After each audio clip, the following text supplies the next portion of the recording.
Bueno, ante todo agradecer a los ilustres compatriotas que aspiran a gobernar Colombia, que hayan aceptado esta invitación y que a pesar de las dificultades del transporte hayan mantenido este compromiso. Tiene Colombia, para fortuna suya, un grupo de ciudadanas y ciudadanos eminentes con trayectorias amplias y ante todo honorables. Para Colombia es un gran motivo de orgullo tener una contienda presidencial de nivel alto como el que está teniendo. Yo anhelo a nombre de esta comunidad que a lo largo de esta campaña, que apenas comienza, se mantengan principios democráticos, respeto en la controversia. La democracia se construye en el debate, pero en el debate civilizado y respetuoso de las ideas, como me parece que hasta ahora hemos tenido. Los panelistas conocen el discurso que yo pronuncié antier y han recibido un pequeño portafolio con cifras que respaldan algunos de los tópicos que yo mencioné en mi discurso. Tópicos, por supuesto, de enorme importancia social, no solo para el sector asegurador. Pero quiero reiterar que lo que Fasecolda quiere ofrecerle al país hoy es espacio para que ustedes les pongan al país la visión de lo que anhelan para Colombia. De modo que si bien tienen ustedes unas indicaciones que recogen las preocupaciones del sector asegurador, pueden o no tomarlas en sus exposiciones. El moderador de estos dos paneles será Daniel Pacheco, uno de los periodistas jóvenes más eminentes del país, a quien cedo entonces la palabra. Muchas gracias, Jorge Humberto, por esa presentación. Buenos días a todos, muchas gracias por estar acá, muchas gracias a los candidatos. Muy rápidamente, para no quitarles tiempo, voy a establecer las reglas del formato. Cada uno tiene una intervención inicial de 7 minutos. Seré muy estricto con el tiempo. Este es un sector que se especializa en el futuro y el tiempo es el futuro. Tendrán una intervención abierta y luego nos devolvemos en el orden para que quede Marta Lucía de última, después de haber arrancado, con una pregunta puntual que sea de interés de este sector. Y simplemente como para ambientar tal vez sus intervenciones, yo tengo 35 años, viviré, si vivo como un colombiano promedio, 40 años más, de los cuales esperaría al menos tener 13 como pensionado. Ese es el futuro, este es el negocio de ustedes, el negocio de las personas que están aquí sentadas, a las cuales ustedes les están hablando, es el futuro y ojalá nuestra conversación gire alrededor de eso. No voy a hacer las presentaciones, creo que todos ustedes son suficientemente conocidos y más bien podemos arrancar con la presentación de Marta Lucía Ramírez. Bueno, muy buenos días. Quiero agradecer a Jorge Humberto Botero, a Fasecolda por darnos esta oportunidad de compartir con ustedes en un momento que va a ser absolutamente definitivo para el futuro de Colombia. Ustedes saben de riesgos más que nadie y este es un momento en que Colombia y su futuro están en riesgo. Y están en riesgo por muchísimas razones. No tengo tiempo de entrar a señalar causas culpables, entre otras cosas porque no es mi estilo, porque ya qué importa, porque ya el pasado no lo podemos cambiar, porque a nosotros nos corresponde el futuro, porque estamos aquí y porque cuando yo gobierne a Colombia me voy a empeñar en mirar solamente hacia el futuro. No estar enganchada de los problemas, ni de los odios, ni de las antipatías, ni de las malquerencias, ni de las culpas del pasado. Gobernar mirando el futuro, construyendo un país distinto y liderando una sociedad para que entendamos que ese futuro nos pertenece y es responsabilidad de todos nosotros. Pero va a ser la elección más importante de todas. ¿Por qué? porque estamos después de pasar por autopistas buenas como hay en todo el país, en muchos sitios, pero también muchísimas trochas que tenemos en Colombia. Acá después de una de las trochas de pronto encontramos en un camino una bifurcación. Solamente hay dos alternativas, hacia un lado o hacia el otro. Y si nos vamos hacia este lado, de pronto el riesgo es el riesgo de las 3 IES. El riesgo de las 3 IES, ¿en qué consiste? Aquel en donde por ideologías nos dicen todo está mal, este país es una desgracia, la clase dirigente ha sido mala, hay que cambiar todo y aquí vamos a hacer borrón y cuenta nueva. La segunda I es la de la ingenuidad. Y en la I de la ingenuidad dice, todo está mal, acá todos son culpables, el sistema no funciona, el modelo económico no funciona, la clase ha sido corrupta, acá hay corrupción por todos lados y nosotros, el buenismo, vamos a cambiar todo también porque el país no está funcionando bien.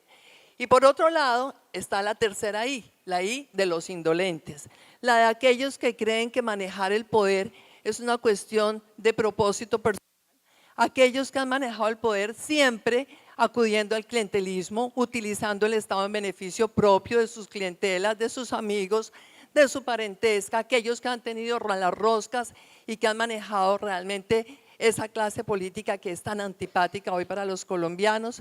Y esa es la tercera I, la de los indolentes, la de aquellos que creen que no está pasando nada y que el país aguanta otra vez caer en las mismas manos.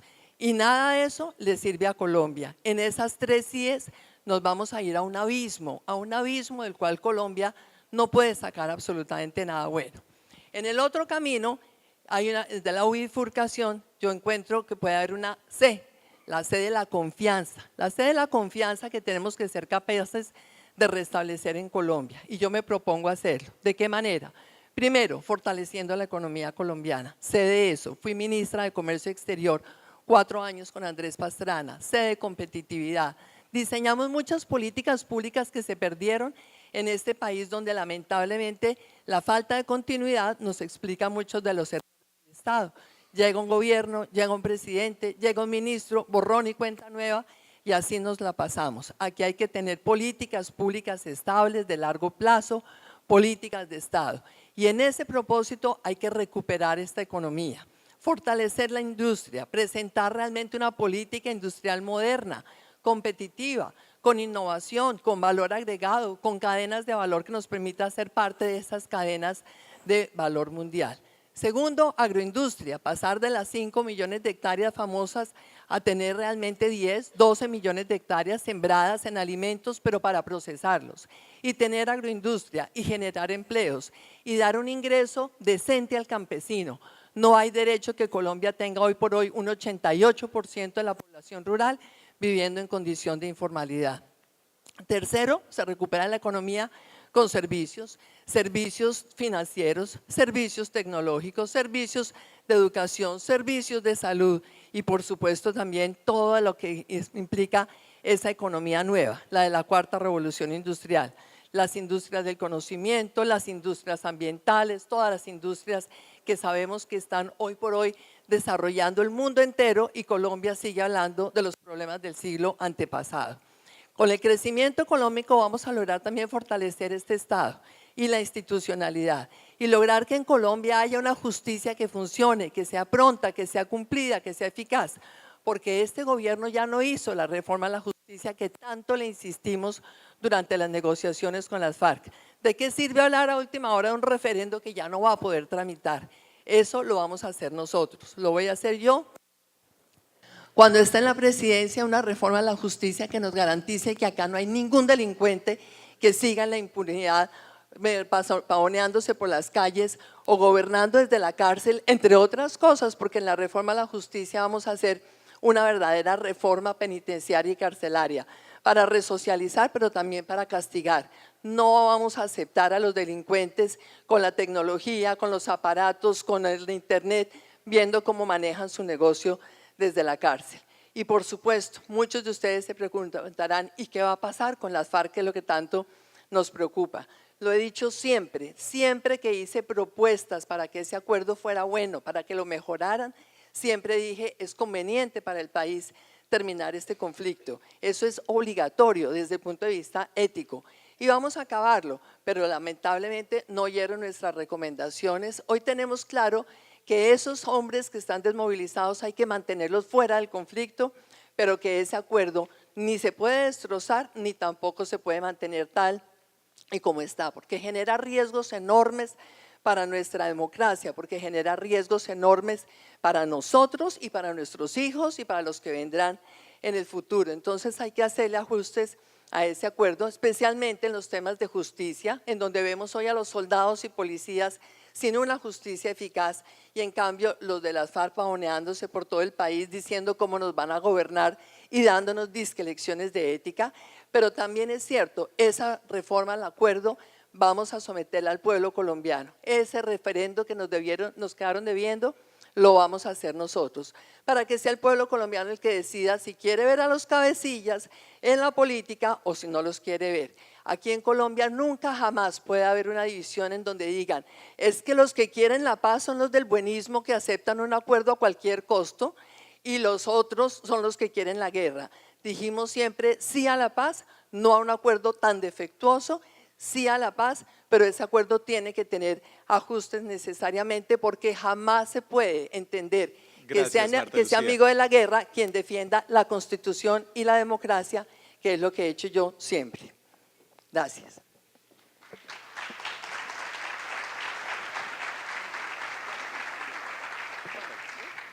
Senador Iván Duque. Muy buenos días y un gran saludo para todos los organizadores, al doctor Jorge Humberto, a los demás compañeros de panel y otros candidatos. ¿Cuáles son los 3 retos que tiene hoy nuestro país?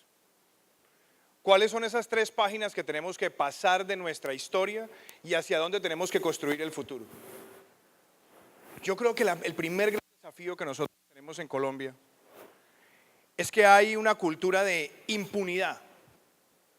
Cultura de impunidad que está ligada a muchísimos fenómenos. Está ligada al fenómeno del lavado de activos, está ligado al fenómeno de la corrupción, está ligado al fenómeno del narcotráfico, está ligado al fenómeno del secuestro, pero también está ligado al fenómeno del incumplimiento de las leyes permanentemente, como también lo viven ustedes, donde por ejemplo en el sector de los seguros, como el SOAT, hay 39% de evasión y se utiliza muchas veces el impuesto para manejar, porque lo ven algunos como un impuesto cuando en realidad lo que es un mecanismo de cobertura y lo ven algunos para esguinzarlo y utilizan el sistema de salud para esquilmarlo. Cultura de impunidad. Ese desafío implica que también tenemos que revisar lo que está pasando con nuestro modelo económico, que sigue siendo un modelo económico exclusivamente fiscalista, donde el sector privado se ve como una vaca lechera que el Estado siempre la ordeña en función de sus deseos de gasto. Entonces, se gasta y se gasta y se gasta mal y después se le pasa la factura al sector privado que hoy paga tarifas impositivas que están por encima del promedio de la OCDE. Hoy vemos también un sector privado que está saturado de trámites, saturado de regulación, 68.000 resoluciones en los últimos 14 años, 17.000 decretos, más de 2.000 y pico de circulares. Y vemos también un sector privado que tiene que acudir a múltiples ventanillas para operar adicional al costo país. Y eso nos conduce al tercer gran desafío, que es un desafío de equidad, porque es un país que tiene una alta tasa de informalidad, donde más del 60% de las personas que están, en el sistema laboral, hoy en día están viviendo una gran insatisfacción. No pueden tener una pensión, no pueden tener una expectativa para su futuro después de los 65 años. Y como si fuera poco, tenemos un sistema donde el DANE le pregunta a los ciudadanos: señor o señora, ¿usted ha trabajado al menos 1 hora con o sin remuneración durante la última semana? Y si usted contesta, está en la población ocupada. Esos son 22 millones de compatriotas, pero solamente 7 contribuyen a pensión y salud y solamente 2 están pensionando. Si nosotros sumamos esos 3 factores, ese factor de impunidad, ese modelo económico que lo único que está pensado es para que el sector privado sea una fuente de ingresos y adicionalmente tenemos una inequidad que la detona esa informalidad, Tenemos que cambiar esa página, tenemos que pasarla, y ahí es donde está nuestra propuesta. Nuestra primer tarea es darle a Colombia el concepto de legalidad, donde de una vez por todas el que la haga la pague, y no seguir relativizando más la justicia en función de la ideología de los victimarios, como lo hemos venido haciendo siempre. Donde nosotros tengamos una cultura de cumplimiento de la ley, donde esa excesividad de normatividad termine siendo traducida en una simplificación, pero que se cumplan las leyes. Y eso implica que el sector privado ya no pase de ser ese fenómeno de una fuente de ingresos a pensar en un modelo de emprendimiento real en Colombia, que empiece por un Estado que reduce estructuralmente los gastos innecesarios, que los elimina, que puede hacer una gran reforma a la administración pública para tener ahorros permanentes, y por esa vía decirle al sector privado que queremos bajar tarifas impositivas para que haya una alta tasa de inversión, para que tengamos una gran desregulación en términos de trámites, y eso se traduzca en el detonante de la gran transformación social de equidad, que es la generación de empleos formales, que va a permitir tener más aporte a las pensiones, que va a permitir tener mejor nivel de aseguramiento, que va a permitir que el país pueda tener más población entrando a la educación superior, y que va a permitir que tengamos un verdadero modelo donde la equidad y la productividad vayan de la mano, sobre la base también de dar una cobertura adecuada en educación y en materia de salud. Ese es el país de esos tres conceptos: legalidad, emprendimiento y equidad. Y en ese modelo el sector asegurador juega un enorme papel, y por eso no lo quiero dejar por fuera, porque este sector necesita tener certidumbre y también incentivos para mejorar el papel de la sociedad. Yo quiero ver una Colombia donde las primas per cápita de vida se aumenten, porque es una forma de proteger cualquier situación de incertidumbre para una familia en el futuro. Yo fui autor de un proyecto de ley para aumentar la cobertura de los seguros educativos, y creo que ese mecanismo para la clase media también es importantísimo, porque le permite a las familias en los momentos de mayor productividad utilizar parte de los recursos de las cesantías para asegurar la educación superior de sus hijos. Es una forma de utilizar el ahorro inteligentemente. Y también creo que si vamos a hablar de legalidad, también tenemos que decirle al sector asegurador que esas vagabunderías que están pasando con el SOAT tienen que ser revisadas.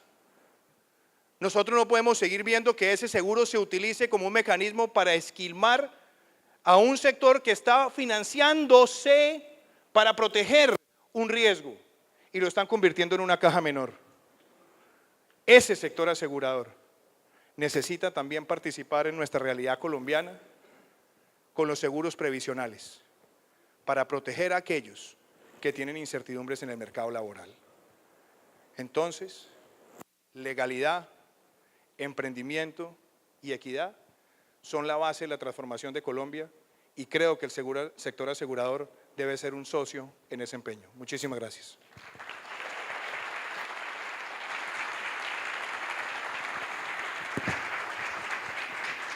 Senadora Claudia López. Gracias, Daniel. A todos, mil gracias por la invitación. 2 excusas por anticipado: una por la voz, por el resfriado, y otra porque debo asistir a otro compromiso en Bucaramanga, así que en una media hora debo retirarme. Agradecerle a Fasecolda por su invitación y plantear lo siguiente: en el país que tenemos hoy, en el país de verdad, no en el del PowerPoint del Ministerio de Hacienda, es un país que tiene el siguiente contrato social y estatal, en el cual buena parte de sus actividades no son viables. Este es un país que no controla la mitad de su territorio, y donde 1/3 de su población, casi 15 millones de colombianos, no tienen Estado ni mercado. No tienen seguridad y justicia pública, no tienen educación pública, no tienen empleo público, más aún, ni siquiera tienen empleo legal. Están no solamente en economías informales, sino sobre todo en economías ilegales, que nunca van a comprar un seguro, ni a cotizar a pensiones, ni nada por el estilo. Y en buena medida tiene ese país porque tenemos lo que no nos contó el ministro de Hacienda en el slide anterior al primero que puso, que es un país que lleva 16 años teniendo una política económica que consiste en cruzar los dedos y esperar a que el precio del petróleo suba. Y cuando eso no ocurre, arranca la destorcida y luego les tenemos que agradecer porque tan queridos nos mantuvieron a flote. Lo que se necesita es un gobierno que tenga un modelo económico, que sea capaz de construir ciudadanía, Estado y mercado en la mitad del país que no lo tiene, dejar de ahorcar del cuello a la mitad del país que sí tiene Estado y mercado, con unas tasas impositivas y regulatorias excesivas, y dejar de tener dos Colombias que no se conocen ni se recelan. La segunda razón que hace en buena medida inviable sus negocios es el contrato social de Colombia. La Colombia que tenemos hoy, esa Colombia de 50 años de guerra, esa Colombia donde la mitad del país no tiene Estado, esa Colombia donde la corrupción es rampante, esa Colombia donde los que llegan a la presidencia posan de estadistas en Bogotá mientras cogobiernan las regiones con delincuentes y ampones que pueden robar a sus anchas y tienen fiscal para que les dé impunidad, esa Colombia tiene un contrato social en el que el 20% de los niños no conocen a su padre.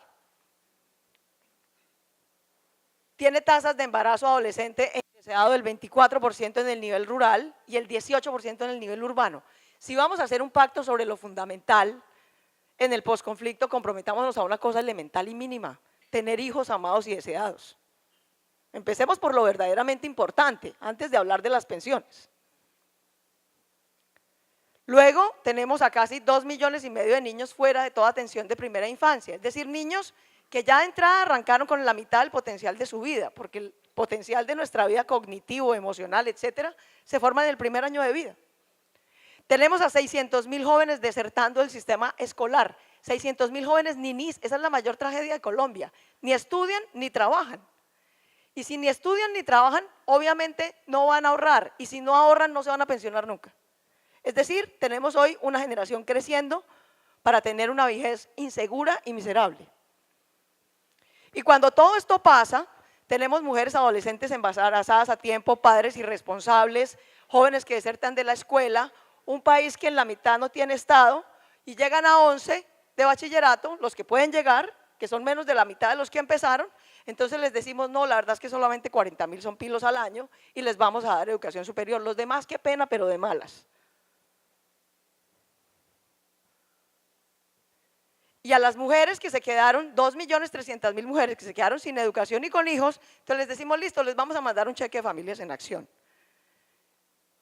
Porque solo nos interesa el peso, talla y escolaridad de sus hijos. Ustedes, mujeres, ya las consideramos un caso perdido.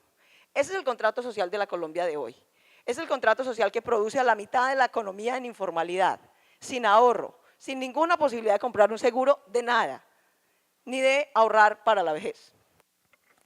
Lo que yo los invito a hacer, si queremos que su sector mejore, es empezar a construir el país que necesitamos para que no tengamos esa foto. Un país que sea capaz de ofrecer seguridad y justicia pública e institucionalizada en todo su territorio. Aquí es una desgracia decir que fue más capaz las FARC de desmovilizar su tropa que el Estado de ocupar los territorios que ocupaban las FARC.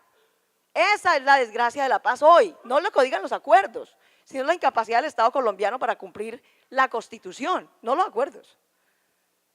Una Colombia en la que reduzcamos prácticamente a cero la tasa de embarazo adolescente indeseado, incorporemos a los 2,5 millones de niños a los servicios de primera infancia para que no pierdan la mitad del potencial de su vida, y donde le podamos decir a los jóvenes de Colombia que todos son pilos, todos sin excepción, lo que tienen es diferentes oportunidades.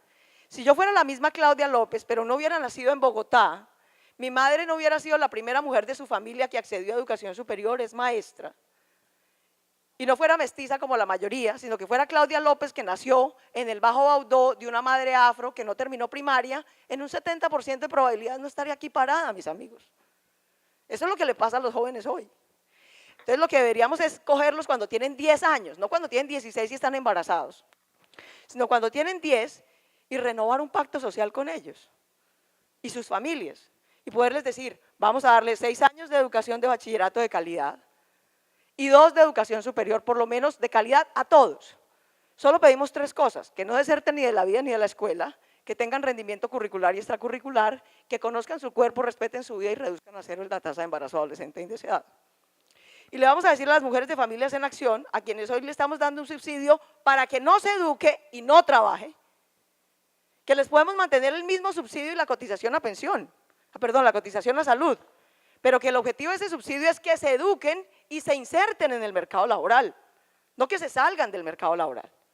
Con lo cual tendríamos a 2.300.000 mujeres y casi 700.000 jóvenes que con la misma plata o un poquitico más podrían terminar su ciclo educativo, insertarse al mercado laboral y decirle a los empresarios: páguele usted el resto del salario, pensiones y cesantías, de manera tal que no tengamos una generación de viejos pobres en el futuro. Muchas gracias.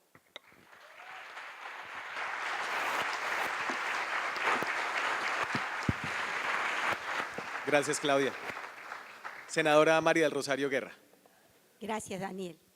Muy buenos días. Un saludo a todos, especialmente al doctor Jorge Humberto Botero. Mil gracias por la invitación. Queridos amigos, Colombia está viviendo unos momentos muy difíciles en su vida institucional, política, económica y social. Por eso tenemos que retomar el rumbo, y retomar el rumbo con mano firme, con liderazgo y con autoridad. Quiero compartir con ustedes cuáles son esas propuestas con las cuales pienso que podemos retomar el rumbo de Colombia.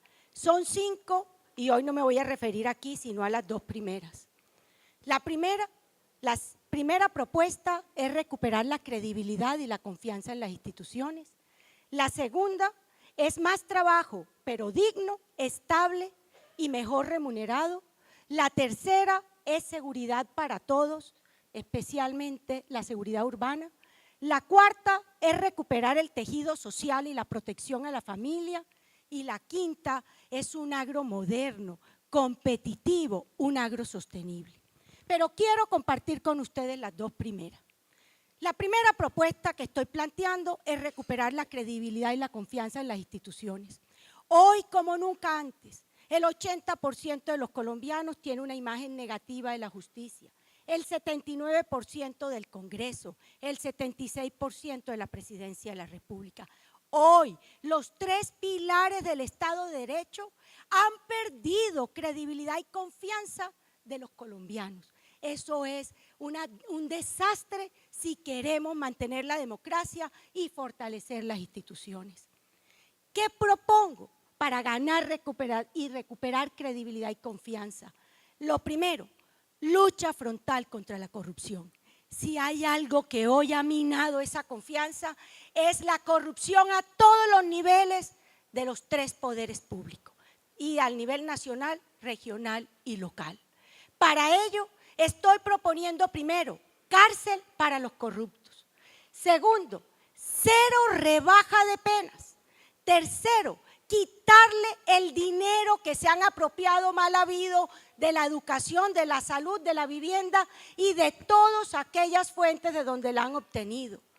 Cuarto, sanción social a través de la creación del muro de la vergüenza para los corruptos, donde la foto de los condenados por corrupción estén en todos los sitios públicos para que no se olvide quiénes fueron los que se han robado los diferentes recursos del Estado. Y quinto, más veedurías con participación de profesores, estudiantes y ciudadanos para reforzar interventorías y para poder hacer una mejor rendición de cuentas. Y la corrupción, venga de donde venga, nos toca enfrentarla. No importa que sea pariente, no importa que sea amigo político, de donde venga, hay que combatirla porque hoy no solo drena los recursos del Estado, sino lo más grave, la credibilidad y la confianza. La segunda propuesta para recuperar credibilidad y confianza es la modificación de los acuerdos FARC-Santos. Hoy, haber desconocido el plebiscito y haber puesto en marcha Ese mensaje de que ser bandido en Colombia paga y no ciudadano de bien, respetuoso de la Constitución y la ley, como se refleja en los acuerdos, ha minado la credibilidad y la confianza en las instituciones, y por eso estoy proponiendo sacar de la Constitución colombiana el acuerdo FARC-Santos. Estoy proponiendo, segundo, acabar con esa comisión de seguimiento y verificación que lo que hace es poner a cogobernar la FARC en la toma de decisiones del legislativo y del ejecutivo. Tercero, estoy proponiendo retomar la extradición para los narcotraficantes de la FARC, que hoy quedó prohibida al ser el narcotráfico un delito conexo con el delito político.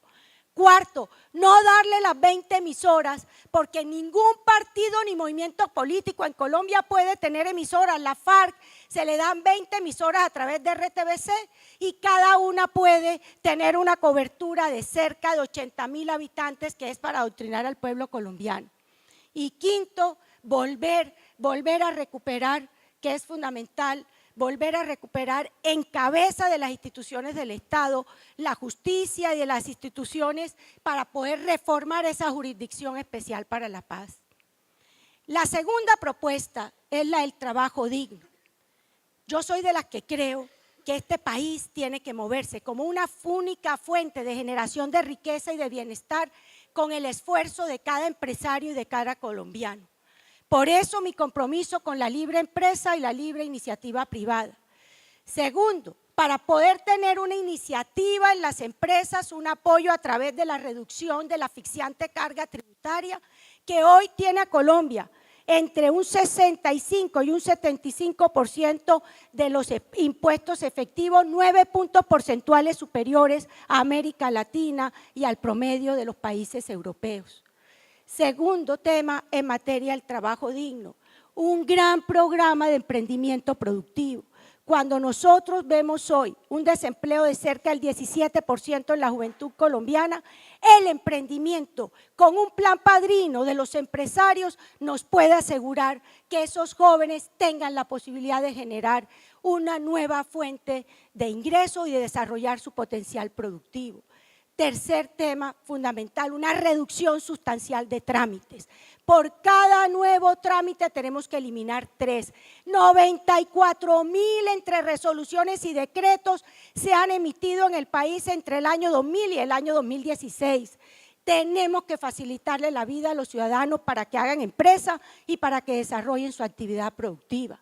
Adicionalmente, tenemos que preocuparnos por los trabajadores y por eso la propuesta de aumentar el salario de los trabajadores de tal manera, no solo que tengan mayor ingreso disponible, sino que podamos dinamizar el consumo.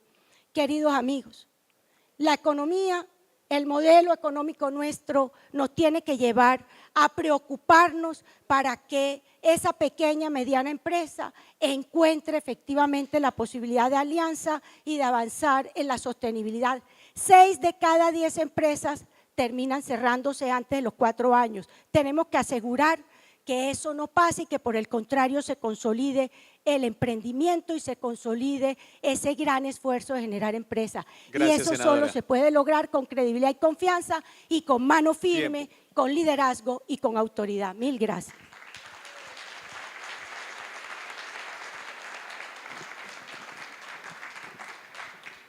Bueno, El exministro Juan Fernando Cristo, precandidato del Partido Liberal. buenos días a todos, Daniel, doctor Jorge Humberto, mil gracias por la invitación. Gracias por invitarnos a construir esta visión de país compartida entre todos. Yo resumiría nuestra propuesta en que tenemos que ser capaces, juntos, unidos los colombianos, de hacer volver a crecer al país, que Colombia crezca. Pero yo no concibo y no concibimos el crecimiento de Colombia solo como un crecimiento económico. Queremos hablar de un crecimiento de Colombia desde lo institucional, desde los valores. Un crecimiento de Colombia en donde seamos capaces de mejorar nuestras instituciones. Un crecimiento de Colombia en donde revaloricemos conceptos, aquí se ha mencionado, como el de justicia, como el de democracia, como el de equidad, como el de igualdad para todos los ciudadanos. Cuando hablamos de que Colombia crezca, tenemos que garantizar que ese crecimiento sea para todos y no para unos pocos. Y ese crecimiento de Colombia ha tenido grandes limitaciones en los últimos años. También se mencionó aquí. La destorcida petrolera sin ninguna duda. La falta de productividad durante años de nuestra economía también. Pero mi concepto, ese crecimiento, la más grande limitación es el pesimismo y la polarización que ha invadido a la sociedad colombiana. Nuestra campaña en los próximos meses va a ser un grito contundente contra el pesimismo y contra la polarización que se ha apoderado de los colombianos. Nosotros no podemos, no debemos como colombianos quedarnos estacionados en el pasado. No podemos quedarnos estacionados en un pasado de polarización, de odio, de venganza, de violencia. Yo me he preguntado estos días, ¿vamos a seguir discutiendo eternamente el contenido de los acuerdos de paz con las FARC?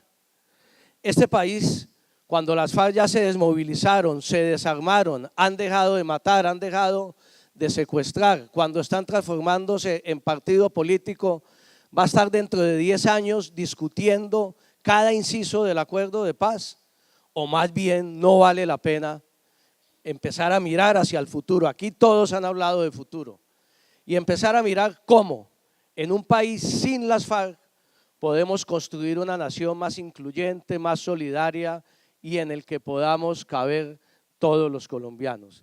Ese es el gran desafío como sociedad.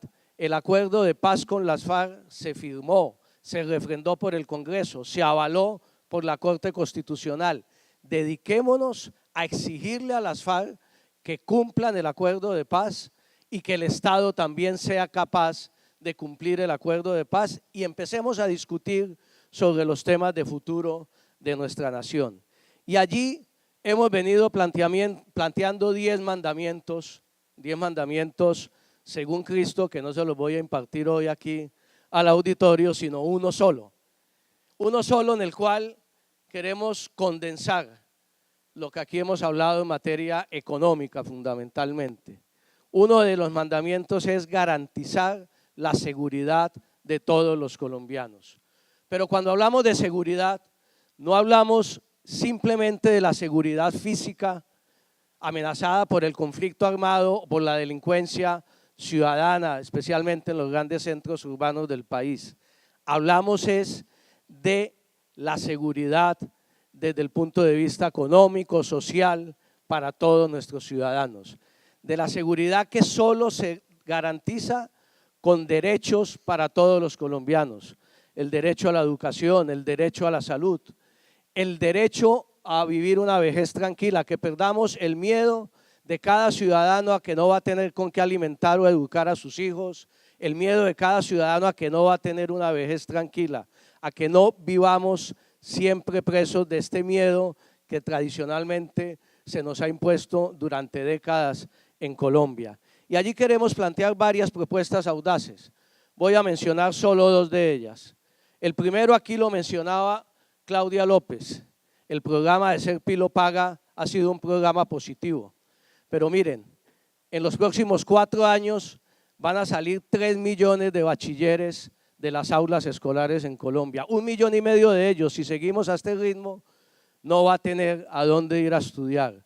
Tenemos que reformular ese plan para que, fortaleciendo las universidades públicas, creemos los cupos para la educación terciaria a nuestros jóvenes en Colombia.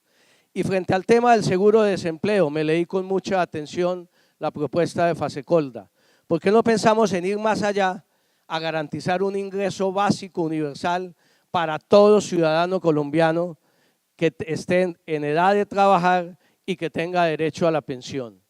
¿Cómo garantizar eso? Ustedes dirán, en estas circunstancias fiscales. Hoy el Estado colombiano gasta, mal gastado o invierte, como se quiera llamar, 75 billones de pesos en subsidios a las pensiones, a los servicios públicos, subsidios en los programas asistencialistas del Estado, subsidios en la reparación a las víctimas del conflicto.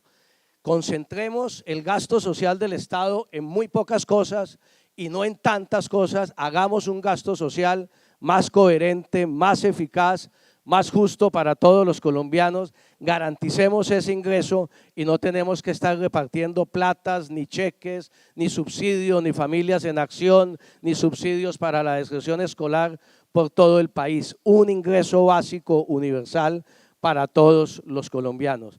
Y finalmente, una invitación a todos ustedes en la mañana de hoy y a los amigos, compañeros de panel. Comprometámonos a frenar en Colombia el populismo de izquierda y el populismo de derecha. Son igualmente dañinos para nuestra sociedad. Los caudillos de la izquierda o los caudillos de la derecha le han hecho mucho daño a América Latina. Frenemos el populismo garantizando un sector privado que genere riqueza, un sector privado vigoroso, un sector privado en el que no sea víctima de la corrupción en este país y un Estado que gaste bien en sus ciudadanos, garantizando los servicios sociales para todos y cada uno de ellos. Gracias, exministro. Si están de acuerdo ustedes, me devuelvo primero con Claudia López, que se tiene que ir. Y entonces, Claudia, le voy a hacer una pregunta que me surge. Usted es muy explícita en cuanto a que la seguridad y la justicia deben ser un bien público. Quisiera que hablara un poquito más de cuál es el papel que privado, y específicamente se lo pregunto en clave de su alianza política con Jorge Robledo, que tiene una visión, digamos que más limitada del sector privado. Quisiera entender y que la gente pudiera escuchar cuál es la suya. Gracias. Y no prejuzgues a Jorge Enrique, mejor invítalo. Ahora, aprovecho para responder en estos 5 minutos cómo creo yo que se debe construir el país que les mencioné antes. Yo creo que esas son las metas claves para que tengamos una sociedad que genera educación y por lo tanto oportunidades de trabajo y por lo tanto oportunidades de ahorro y de pensión. 2 cosas fundamentales son los que genera eso. Una economía de mercado potente, una economía de mercado con empresarios a los que no ahorcamos. Tal vez lo único y lo que más me gustó de la presentación del ministro de Hacienda es que efectivamente vamos en la senda correcta de irle bajando los impuestos a las empresas. Y no solamente bajando el monto, sino afianzando en seguridad, que sepan con previsión qué van a pagar y qué no. Yo creo que ese camino hay que continuarlo además para que Colombia pueda lograr que paguen 3 puntos menos de lo que está proyectado, creo yo, pero con una condición, que es que todos paguen lo mismo. Si los empresarios quieren seguridad jurídica, aquí hay 500 suertudos que se ganan 72 billones de pesos en exenciones, gracias a que están bien conectados con la presidencia de la República. Eso es corrupción perfectamente disfrazada. Si queremos seguridad jurídica para todos los empresarios, lo que tenemos que hacer es lograr que paguen impuestos más o menos del 30%, pero todos iguales, y tener una tasa diferencial para la pequeña y mediana empresa un poco menor, de tal vez el 20 o al 25%, pero igual, todos iguales en ese sector. Eso es lo primero. Lo segundo que tenemos que tener es una inversión en ciencia, tecnología e innovación que incremente la productividad de la economía colombiana. La economía colombiana a veces crece más, a veces crece menos, pero desde hace más de 20 años tiene el mismo nivel de productividad. Eso es nuestro gran cuello de botella. Nosotros necesitamos inversión en ciencia, tecnología e innovación para el sector empresarial de manera tal que realmente mejore sus niveles de productividad y competitividad. Colombia tiene hoy 13 TLCs, a mí me parece perfecto, no los estamos aprovechando. Con 13 TLCs y la mejor tasa de cambio de los últimos años, las exportaciones cayeron en vez de bajar, y no solamente las exportaciones petroleras y primarias, sino las de los otros sectores que apenas están teniendo un repunte. Lo tercero, el tercer gran cuello de botella para no tener el país que quisiéramos tener, porque yo estoy segura que el contrato social que yo propuse no debería tener mayores objeciones, es que necesitamos un Estado que haga 2 cosas que el Estado colombiano no hace hoy, y con todo el respeto por las personas que me han antecedido en la palabra, llevan 16 años gobernando y no lo han hecho. Y es que no hemos logrado tener un Estado que crezca sin exportaciones primarias a más del 5%, y un Estado que sea capaz de duplicar el recaudo tributario, no robárselo y proveer seguridad, justicia, educación, primera infancia, salud, ciencia y tecnología de calidad. Este Estado recauda solamente el 14% del PIB en impuestos, y la inmensa mayoría de los empresarios y la tecnocracia colombiana quiere ser como Chile. ¿Quieren ser como Chile? Muy bien. Chile tiene 1/10 de la corrupción que tenemos y recauda el 28% del PIB en impuestos y provee bienes públicos de calidad. No hay que hacer una gran invención, esa es la receta. Aquí tenemos un Estado con una clase política que se roba 50 billones de pesos al año, los prácticamente extorsiona a ustedes con altísimos impuestos y no provee bienes públicos para un tercio de su población y la mitad de su territorio. Empezando por seguridad y justicia, que es el bien público elemental. Elemental. Entonces la receta está muy clara. Nosotros necesitamos tener un Estado que en los próximos 15 años duplique el recaudo de impuestos respecto de PIB que tenemos hoy, es decir, pasemos del 14 al 28, pero pasemos con el esquema tributario que les dije. Menor impuesto a las empresas, más incentivos a la productividad y a la competitividad, una base de personas mucho más amplia, mucho más progresiva, y yo confiaría en que al final de mi gobierno podamos empezar a devolver un punto del IVA cada 2 años. El IVA fue una estupidez, deprimió al tiempo el consumo de los hogares y la inversión de las empresas, por eso estamos en tasas de crecimiento de menos del 2%, y además tiene profundas cosas regresivas. Con lo cual deberíamos pasar al último elemento para poder construir la economía que quisiéramos, que es tener una inversión pública de calidad, y hoy no la tenemos. Y termino refiriéndome a 2 o 3 cosas específicas de este sector. La reforma pensional es un mandato para el próximo gobierno, no se puede evadir y no es exactamente popular, pero hay que hacerla. Hay que construir, creo yo, un sistema de pilares con un seguro universal de vejez modesto, pero universal y público, y un sistema de ahorro privado mucho más competitivo que el que tenemos hoy en día. Hay que ponerle impuestos a las pensiones de más altos ingresos, porque ese es la única manera de corregir el enorme nivel de regresividad que tiene la inversión en pensiones hoy. Y hay que seguir construyendo, digamos, un sistema de pilares que combine salud y pensiones y cesantías en el esquema que mencioné, por ejemplo, para familias y jóvenes en acción, pero hacia otros sectores. Por último, sobre el SOAT, que es un tema fundamental. Tiempo. Termino con 30 segundos. En el SOAT, no solamente, yo estoy de acuerdo en que no solamente se debe basar la tarifa en el tipo de vehículo, pero debemos hacer una combinación inteligente del tipo de vehículo y el usuario. Y atar eso a la compra de ese tipo de vehículo y al uso de ese tipo de vehículo, de manera tal que reduzcamos, digamos, los costos que nos están cubriendo hoy. Listo. Gracias. Y estoy de acuerdo con su seguro de empleo, doctor, me parece una gran idea y por supuesto la implementaremos en el gobierno. Muchas gracias a todos. La senadora Claudia López del Partido Verde.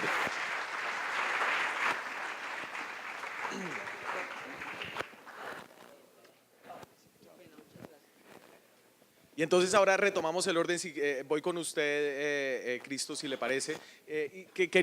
Usted es el único representante o precandidato del Partido Liberal, creo que tenemos, ¿sí? ¿Galán? No, Galán se fue. Una visión de lo público. Quería preguntarle por su visión del Estado en la seguridad pública y pensando un poco en esa visión del Partido Liberal, ¿cuál cree debe ser el papel del Estado? Y solamente le voto, digamos, algunas sugerencias. ¿Cuál debe ser el papel de Colpensiones y su competencia con los fondos privados de pensiones? ¿Debe ser un papel permanente? ¿Qué ideas tiene ahí a partir de ese liberalismo? Bueno, varias ideas que tienen que ver con el sector. La primera, creo que una de las equivocaciones de estos años de gobierno ha sido no avanzar en la reforma pensional. Es absolutamente indispensable, necesaria. Hubo una pequeña reforma pensional sin esa ambición que produjo un efecto positivo, pero muy limitado en el gobierno del expresidente Uribe, por allá en el año 2007-2008. Hay que ir mucho más allá. Hay que construir un sistema de pilares, con un pilar público que garantice el seguro universal modesto para todos los pensionados y un pilar privado que garantice la contribución voluntaria, eliminando la diferencia que hay actualmente entre el sistema privado, el sistema de prima media y el sistema y el régimen de ahorro individual. Creo que el sistema de pilares también estoy de acuerdo con imponer tasas de impuesto alto a las pensiones altas. Ya se impusieron las limitaciones en el año 2007, 2008 a las pensiones en Colombia, pero eso fue insuficiente. También creemos nosotros desde el Partido Liberal que hay que avanzar en el tema del SOAT, hablando de las propuestas del sector. Aquí estamos llenos de escuelas de conducción piratas en Colombia. No hay ningún control a las licencias de conducción. Lo mencionaba Iván Duque, la informalidad, el 39% de evasión en el SOAT. El tema de las motos que se ha desbordado en toda Colombia, allí yo creo que tenemos que imponer controles para hacer de este régimen de seguro un régimen viable y un régimen obviamente que se necesita en Colombia, pero que tiene que ser reformado. En este tema también de la reforma tributaria y del sector privado, que no lo alcancé a mencionar en la intervención pasada, hablando de la política económica. Nosotros no vamos a ser capaces de consolidar la paz en los territorios. Nosotros no vamos a ser capaces de llenar muchos de los vacíos que mencionaba Claudia López si seguimos con este régimen centralista en nuestro país. El proceso de paz permitió acabar con las FARC. Si ya se acabaron las FARC como movimiento armado, tenemos que acabar con el centralismo en Colombia, porque las FARC de alguna manera justificaron ese régimen territorial. Tenemos que avanzar en un régimen de mayor autonomía territorial. Tenemos que avanzar en un régimen que permita que los municipios y departamentos de Colombia tengan sus propios recursos. No podemos hablar de descentralización y autonomía, doctor Iván Duque, si no hacemos la reforma fiscal territorial que tal vez hace 25, 30 años se viene aplazando en Colombia. Cuando hablamos de reforma tributaria, no podemos seguir hablando simplemente de disminuir la tasa de impuestos a las empresas. Hoy en día los ingresos en Colombia, el 75% de los tributos vienen de las empresas y el 25% vienen de las empresas, de las personas naturales. En el mundo entero la proporción es exactamente al revés. El aumento del IVA fue desproporcionado, el aumento del IVA afectó, los impuestos indirectos no pueden seguir siendo la principal fuente, hay que combatir la corrupción en la DIAN, hay que combatir la evasión, la elusión. Mire, con el solo episodio de los Panama Papers, el Estado colombiano recobró 3 billones de pesos, de 29 que estaban involucrados en ese escándalo, de la gente que declaró esos ingresos. 3 billones de pesos es la mitad de la reforma tributaria que se aprobó a finales de este año. Si combatimos elusión y evasión, y si avanzamos en una reforma fiscal territorial, y si disminuimos los impuestos de las empresas, vamos a tener un sector privado más vigoroso, que garantice que se siga generando riqueza en Colombia, que garantice, vuelvo e insisto, que no lleguen a Colombia los vientos del populismo de extrema izquierda y de extrema derecha que le hacen mucho daño a las democracias del continente, y que garantice un Estado que además gaste de mejor manera sus recursos. Muchas gracias, exministro Juan Fernando Cristo. Senadora María del Rosario, entiendo usted tiene una propuesta concreta acerca del seguro del empleo. Sería interesante hablar de eso en términos de cómo se podría estructurar, de cuál sería el papel del sector privado, del sector público, y como a sus otros copartidarios del Centro Democrático yo le pediría o le animaría a explicarle aquí a la gente por qué usted es la mejor opción de los 5.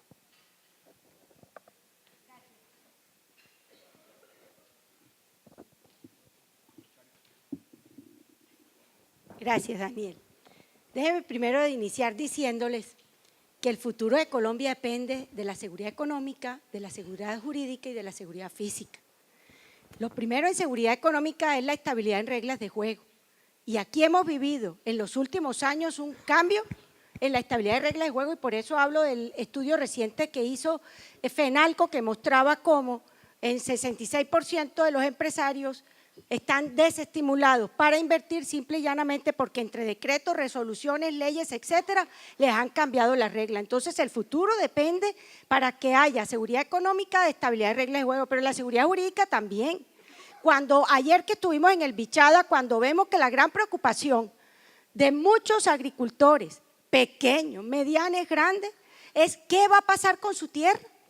¿Qué va a pasar con su tierra cuando hoy le están diciendo que fundamentalmente hoy, si son poseedores, no tienen asegurados, a pesar de que sean de buena fe, no tienen asegurado un título? Y de otro lado, se ha generado un conflicto entre campesinos por tierra. Entonces aquí necesitamos también una seguridad jurídica sobre un activo fundamental que en sí solo no significa nada, pero que si lo ponemos a producir es la fuente de riqueza para muchos habitantes del sector rural colombiano, cerca de 11 millones de personas. Y la seguridad física es el otro tema que ya lo hablaba, y uno de los temas fundamentales es volver a recuperar la seguridad en las ciudades donde hoy está amenazado por el hurto, donde está amenazado por la extorsión, y la rural por el abigeato.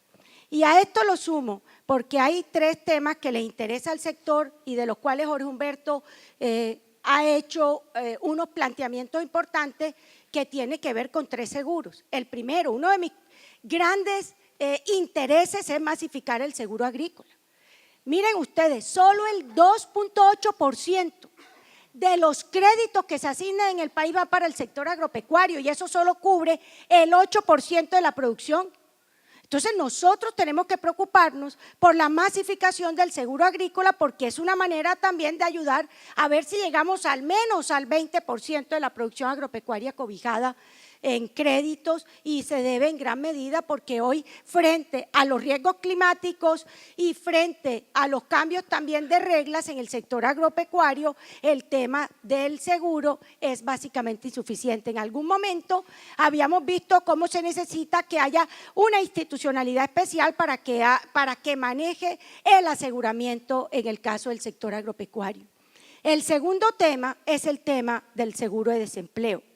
Yo comparto la propuesta que Jorge Humberto ya me la había hecho hace unos meses para que comenzáramos a reflexionarla, que es la propuesta de que aquellos que hayan sido despedidos sin justa causa y que hasta por 6 meses y que como resultado de los intereses sobre su cesantía puedan tener algún seguro. De acuerdo, de hecho lo estoy proponiendo en un proyecto de ley, pero para el caso de los pescadores artesanales. Estamos proponiendo un seguro por veda que proteja a esta población, que es una población pobre, la más pobre del país, y que no tiene hoy qué hacer y cómo sobrevivir durante los periodos de veda. Por eso creo que lo que plantean ustedes es totalmente viable. Habría que asegurarse que no tengan, como lo dice la propuesta, recursos públicos. Y la tercera, la reforma del SOAT. Me parece fundamental la reforma del SOAT sobre la revisión de los perfiles, tanto del vehículo como del conductor. Yo creo que hacia allá es que tenemos que movernos, de tal manera que ese riesgo moral que hay se reduzca, y fuera de eso que no permitamos que el SOAT sea utilizado para desangrar el sector salud y facilitarle la vida a algunos que en vez de irse por las pólizas normales se venga por esta vía. Pero en el tema del SOAT, esto debe ir complementado con una política de seguridad vial y con una política en materia de motos, porque los mayores, de 5 departamentos, 4 están en la costa de la mayor accidentalidad, y son departamentos donde las motos son las que están generando la mayor accidentalidad. O sea, que tiene que ir en una estrategia en Cesar, en Sucre, en Magdalena y en Córdoba, los 4 departamentos donde las motos están efectivamente hoy avanzando. Y con relación al tema de pensiones, totalmente de acuerdo. Yo estoy planteando una pensión mínima universal.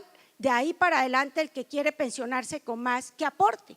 Pero hay que asegurarle, hoy 5.300.000 colombianos están en edad de pensión. De ellos solo 2 tienen pensiones, con el programa de adulto mayor 1.600.000, con BEPS otro poquito, pero estamos hablando de que hay cerca de 2 millones de colombianos que no están recibiendo un solo peso y son colombianos pobres. Gracias, por eso senadora. tenemos que asegurar esos recursos, y para la próxima te respondo porque deben votar por mí. Mil gracias.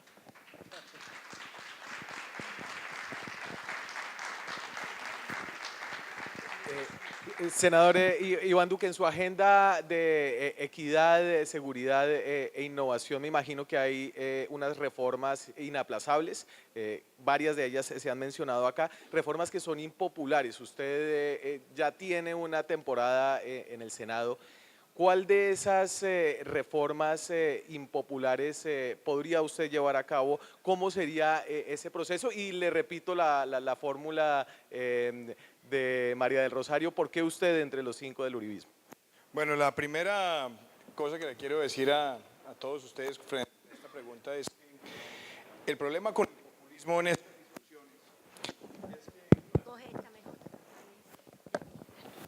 es que los populistas les gusta tomar leche y comer carne de la misma vaca. Entonces, por un lado, hablan de liberalismo económico, de apertura de mercado, pero por otro lado salen a promover la incertidumbre jurídica, exacerbando consultas populares para ganarle réditos políticos. O tienen políticas sectoriales para destruir sectores que son necesarios en la economía colombiana. Si usted me pregunta a mí, yo ni siquiera le pondría el apellido de impopulares. Yo le pondría el apellido de reformas necesarias que Colombia necesita con verticalidad, con compromiso. Primero, este es un país donde tenemos demasiados impuestos, el país tiene una reforma fiscal seria. Hay 22 impuestos nacionales y solamente 4 representan más del 90% del recaudo.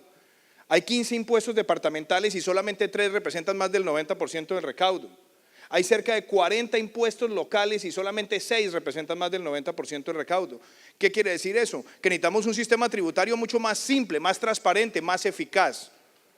Por otro lado, usted no le puede seguir diciendo a las empresas que todas las empresas van a pagar una tarifa del 34% de impuesto de renta, que está por encima del promedio de la OCDE, y si tienen ingresos de más de 800 millones de pesos, entonces cárguele el 40%, en momentos donde además tienen problemas de costos logísticos, problemas de costos de energía, problemas de trámites que son excesivos.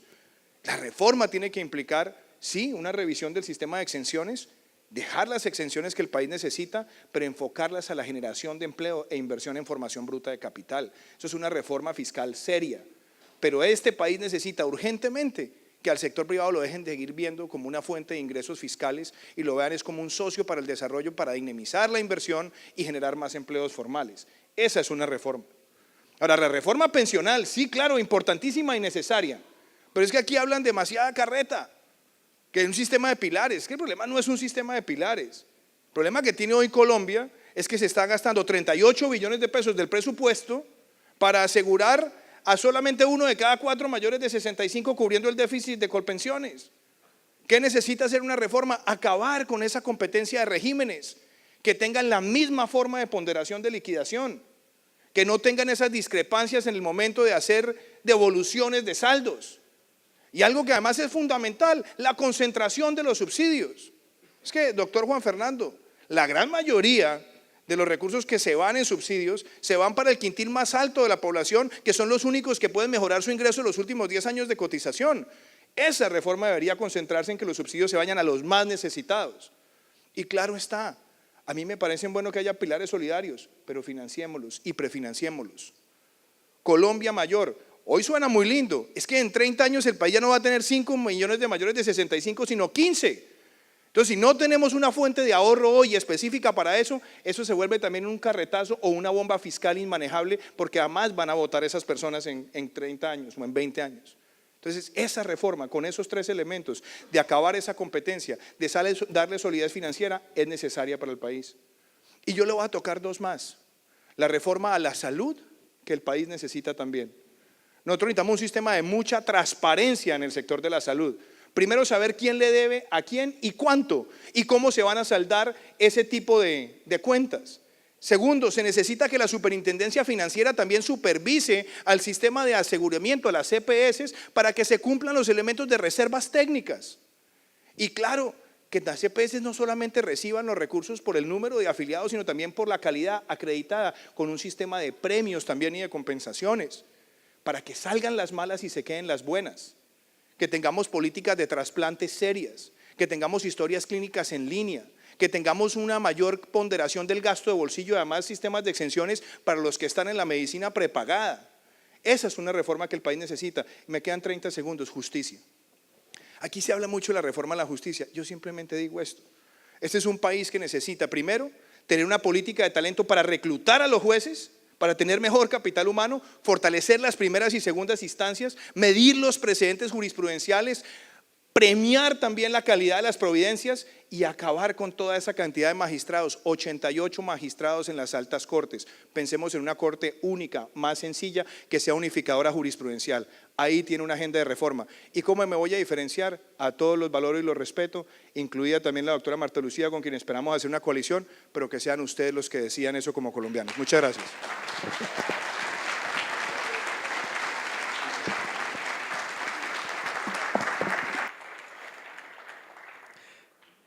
Marta Lucía, usted en su primera intervención hizo énfasis en lo que hay que corregir con los acuerdos que firma el presidente Santos con las FARC.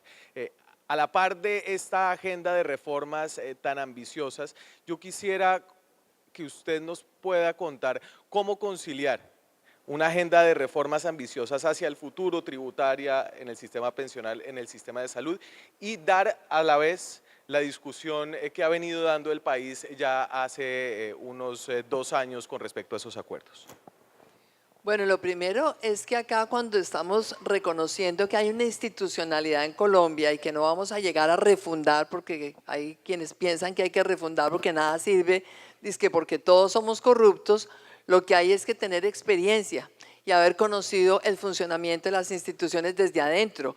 Y yo conozco el Congreso, y yo conozco los partidos políticos, y sé lo grave que es el clientelismo con el cual se ha alimentado muchas veces a los congresistas, pero no se ha fortalecido a los partidos políticos, porque este país tiene que tener un cambio. Aquí no queremos seguir como vamos, aquí no queremos seguir que nos sigan diciendo que es que vamos a avanzar, pero sigamos en lo mismo. La clase política es en parte responsable porque lamentablemente desde la cabeza del Estado muchas veces, y no es solamente ahora, muchas veces, pero ahora ya esto rebosó la copa, pues entonces a punta de mermelada, lentejismo, como se le quiera llamar, entonces se logran las mayorías en el Congreso y se han debilitado los partidos. Y ese es el riesgo del populismo. No es que nos salen aquí el populismo bueno y el populismo malo, ambos son malos, pero el riesgo es cuando se maneja el Estado debilitando a los partidos, y hay que fortalecerlos, de tal manera que a la agenda de reformas súmela la que va a hacer para fortalecer aquí los partidos, para que sean claros en su ideología, para que le responda el partido a los ciudadanos por lo que ofrecen sus candidatos y lo que dejan de hacer cuando llegan, para que los acuerdos entre el gobierno y los partidos se hagan con la institucionalidad del partido, no son sacándole los congresistas al partido, al punto que terminamos en lo que me pasa a mí hoy, pidiendo firmas, que además les voy a pedir que me regalen su firma, por cuenta de que los congresistas están hace rato, primero en la reelección y después montados en la candidatura que les digan desde el gobierno. Necesitamos partidos serios y hay que lograr entonces con partidos serios y con acuerdos entre el Ejecutivo y los partidos sacar adelante las reformas que este país necesita, porque las reformas son necesarias, son urgentes. Esto es un tema de responsabilidad. Ha sido totalmente irresponsable haber aplazado la reforma pensional que este país necesita. Totalmente irresponsable manejar una reforma tributaria de a poquitos para llegar obviamente y gastar el recaudo de esa reforma sin haber hecho lo que correspondía, que era esa reforma estructural. Eso pasa cuando hay gente que dice que va a firmar en la piedra y después llega y no cumple lo que se dijo. Y con esos mismos partidos fortalecidos, institucionales y de cara al país, decir aquí hay que hacer unos ajustes. No podemos reabrir la totalidad del acuerdo, pero tenemos que arreglar lo de la Jurisdicción Especial para la Paz. ¡Qué maravilloso! Ahora sí se está dando cuenta todo el mundo los grandes inconvenientes que tiene. Maravilloso que ahora sí se están dando cuenta también el fiscal, que en el momento en que criticábamos el acuerdo nadie se daba cuenta el hecho de la plata del narcotráfico. Aquí en Colombia no podemos aceptar que se considere la plata del narcotráfico un delito conexo, máxime cuando sabemos que con esa plata del narcotráfico los señores de las FARC van a salir a hacer política. Primero para ganarse unas alcaldías en 3 años y después para lograr realmente llegar y coronar con el poder presidencial. Entonces esos ajustes al acuerdo que tienen que ser precisos en la parte de la justicia, sometiendo además esa jurisdicción a lo que debe ser la institucionalidad, la justicia la jurisdicción ordinaria y también, como mencioné, teniendo mucho cuidado porque a la fuerza pública se le tiene en este momento en el peor lugar en materia de prioridades en manejo del Estado y la participación en política de los cabecillas de las FARC. Yo a la guerrillerada de las FARC le sostengo todos los beneficios que le dieron. A los cabecillas eso es otra cosa. Ellos no tienen por qué, sin haber pagado un solo día de cárcel, están aspirando ni a llegar al Congreso ni a llegar a la presidencia. Pero en últimas, como soy demócrata y creo que es el pueblo el que tiene que decidir, ese pueblo al que le quedaron debiendo el segundo referendo es el que va a decidir en un referendo si los quiere o no en la política, pero esto hay que hacerlo con partidos. Y por eso, cuando hablamos de cambio, estoy hablando también de una Colombia fuerte, y lo mencioné al principio, una Colombia fuerte en la economía, fuerte en las instituciones, con un liderazgo fuerte que sea creíble, porque tiene experiencia y porque ha hecho durante toda su vida la política a la manera en que estamos diciendo ahora que hay que hacerla. He tenido 2 ministerios totalmente transparentes. Nadie puede decir que faltó un peso, ni que nombré los amigos, ni la clientela, ni la familia, ni que contraté con la familia, ni con la clientela, ni con el partido político. Pero también creíble porque hay que llegar con carácter, con una visión de largo plazo, con políticas de Estado, con una convicción de que esta sociedad puede ser una sociedad fuerte el día que instituciones y sociedad civil se fortalezcan en el compromiso que tenemos todos con el futuro de Colombia, que es la razón por la cual yo estoy aquí haciendo política. No porque haya salido adelante en la vida por ser parte de una familia política, sino porque decidí hacer política después de ser ministra de la Defensa y ver tantos horrores que tiene Colombia. Muchas gracias. Hola, hola. Un aplauso para esta primera ronda de candidatos. Dicen que este país es ingobernable, pero con tantos aspirantes a gobernarlo, creo que tal vez se exageran. Ahora tenemos a la próxima ronda. Muchas gracias a ustedes.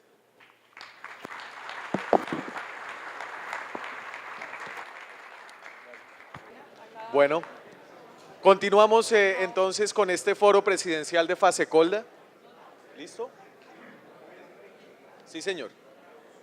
Súper estricto. Estamos un poquito apretados de tiempo, entonces arrancamos. Candidatos.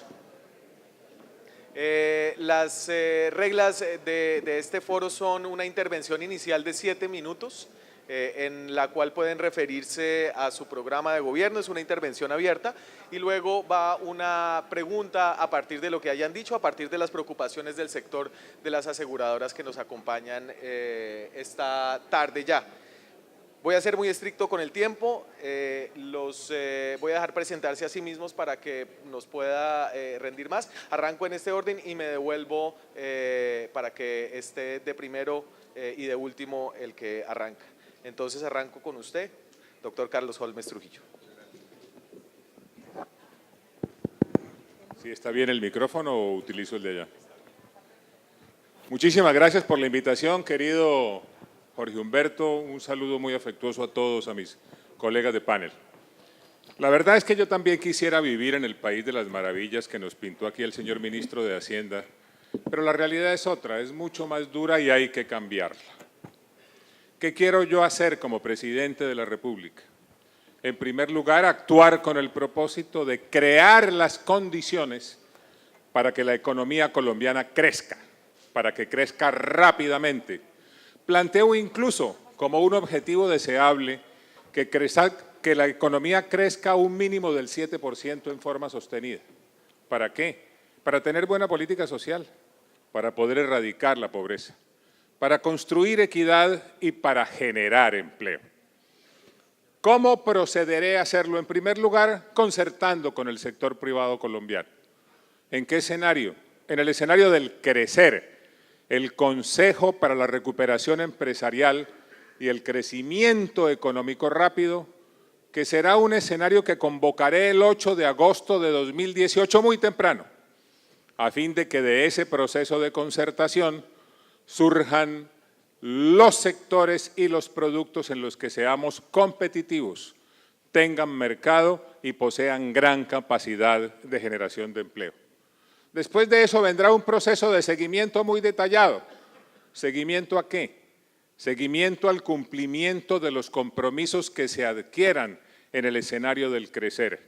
Y naturalmente ese proceso voy a liderarlo yo personalmente como presidente de los colombianos. No se lo voy a delegar a ningún ministro, porque el liderazgo presidencial es fundamental, lo cual no tiene nada que ver con los caudillismos negativos a los que aquí se hizo referencia de manera equivocada. En segundo lugar, hay que poner en marcha inmediatamente el programa Hagámoslo rápido y bien. ¿En qué consiste ese programa? Consiste en acabar con toda la tramitomanía innecesaria que agobia al aparato productivo colombiano, que le impide crecer, que se convierte en un obstáculo para su desarrollo y que naturalmente afecta la posibilidad real de crecimiento del país, además de que se convierte en peajes permanentes que alimentan la corrupción.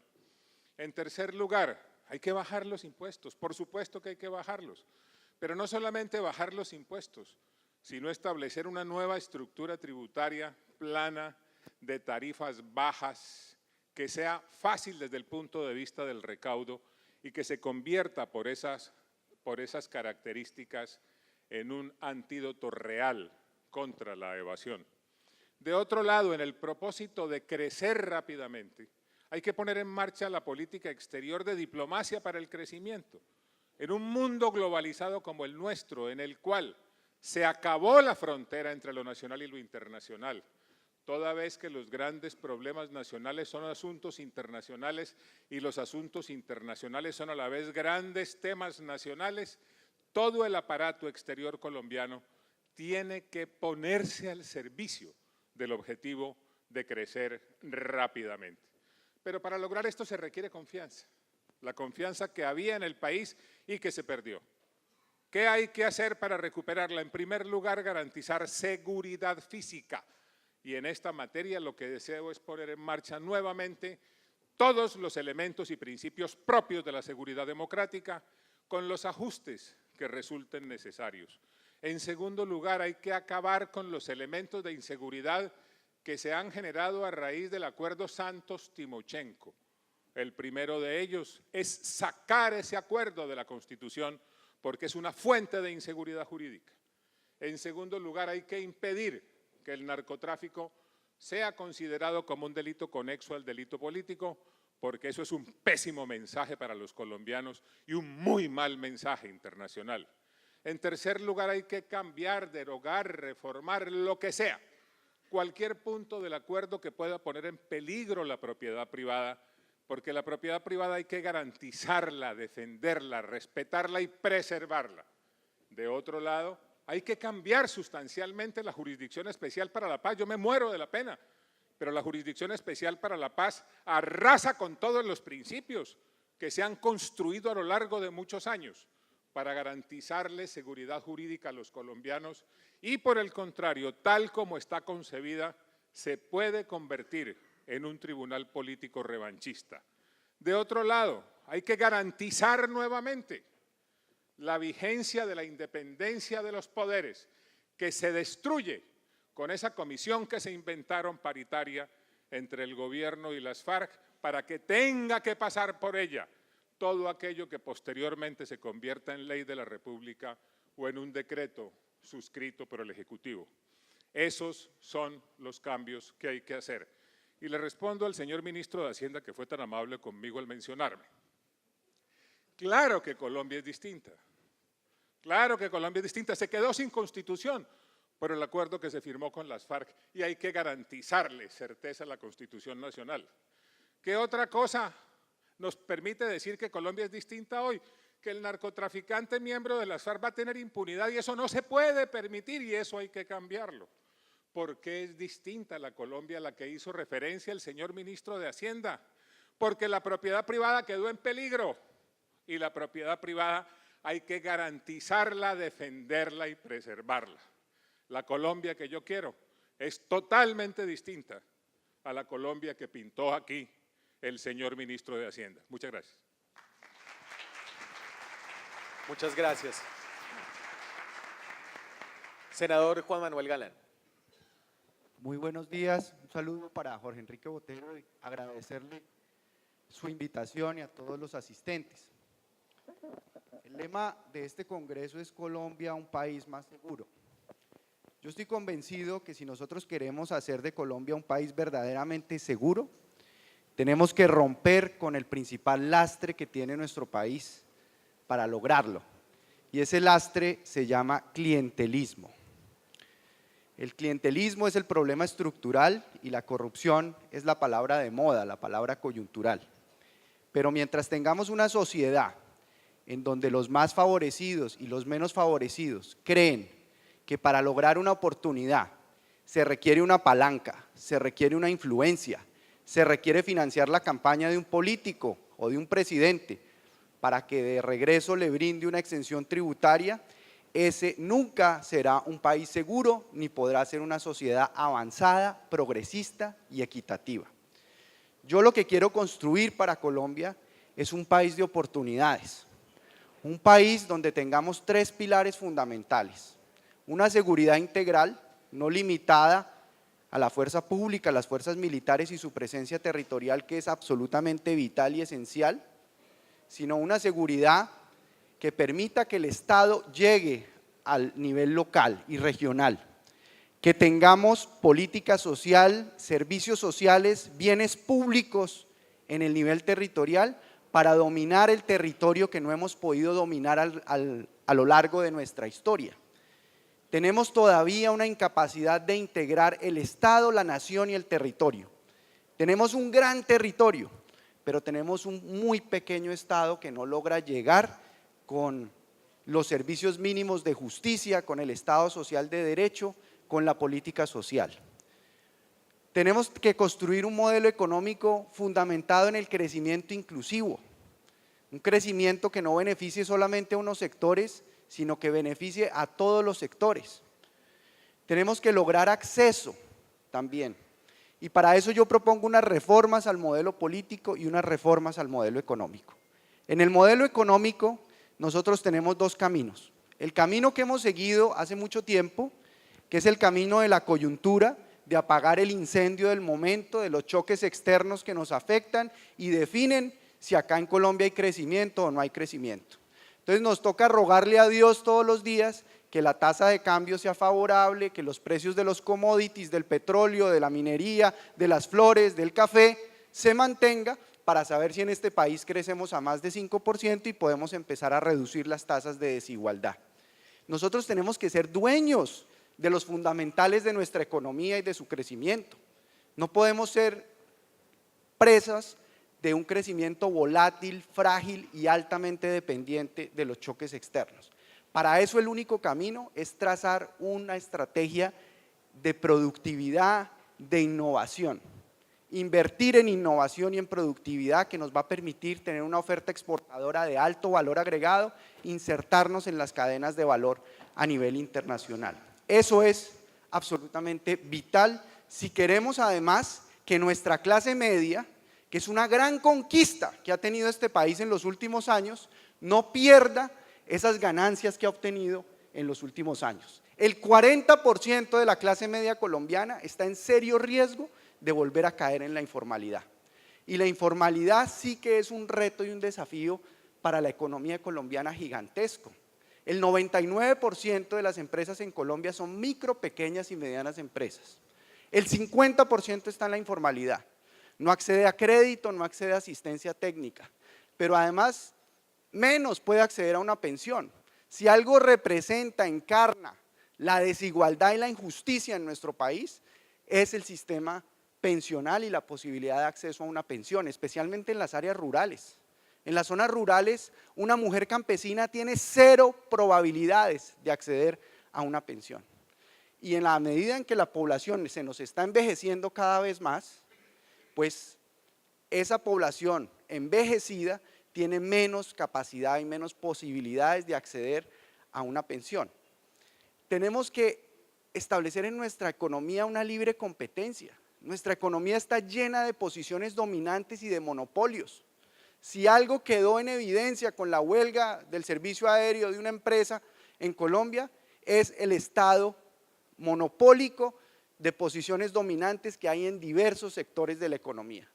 Y si nosotros no aseguramos que el Estado colombiano no escoja a discreción quiénes son los ganadores y quiénes son los perdedores de la economía, pues no vamos a poder tener ese crecimiento inclusivo, ni vamos a poder tener la posibilidad de generar emprendimiento, de generar innovación, ya que además eso repercuta favorablemente en los consumidores que esperan buenas tarifas, buenos servicios y además un tejido empresarial innovador.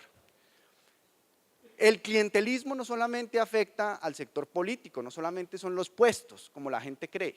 El clientelismo está representado en la legislación fiscal colombiana. Ya se dijo acá, 70 billones de pesos en exenciones tributarias, 30 a las empresas y 40 a las personas naturales. Muchas de esas exenciones son ineficientes y son atribuidas con base en el poder de las empresas de invertir en lobby parlamentario para garantizar que les protejan su exención tributaria. Eso es clientelismo y eso genera eso va en contra de la libre competencia y de la posibilidad de otras empresas de tener posibilidades de entrar al juego. Esa reforma fiscal la tenemos que hacer en Colombia, ya lo dijo el senador Duque, simplificando el sistema tributario, unificando de manera coherente el sistema tributario en lo nacional, lo regional y lo local. Una tasa única de entre el 25 y el 35% progresiva para las empresas, disminuyéndoles las cargas y compensando esa disminución revisando las exenciones tributarias, pero además revisando el gasto público. Nosotros tenemos en Colombia de los Ginis más altos en todos los sectores. En el de ingresos, 0.53, ya voy a terminar, 0.53 antes de que me diga. Ese índice de desigualdad lo tienen muchos países desarrollados del mundo, Inglaterra, Alemania. Después de que esos países invierten sus recursos, sus subsidios, en Colombia nosotros gastamos en subsidios 74 billones y los Gini se mantienen iguales. Eso nos obliga a reformar el gasto público y los programas de inversión social. Gracias.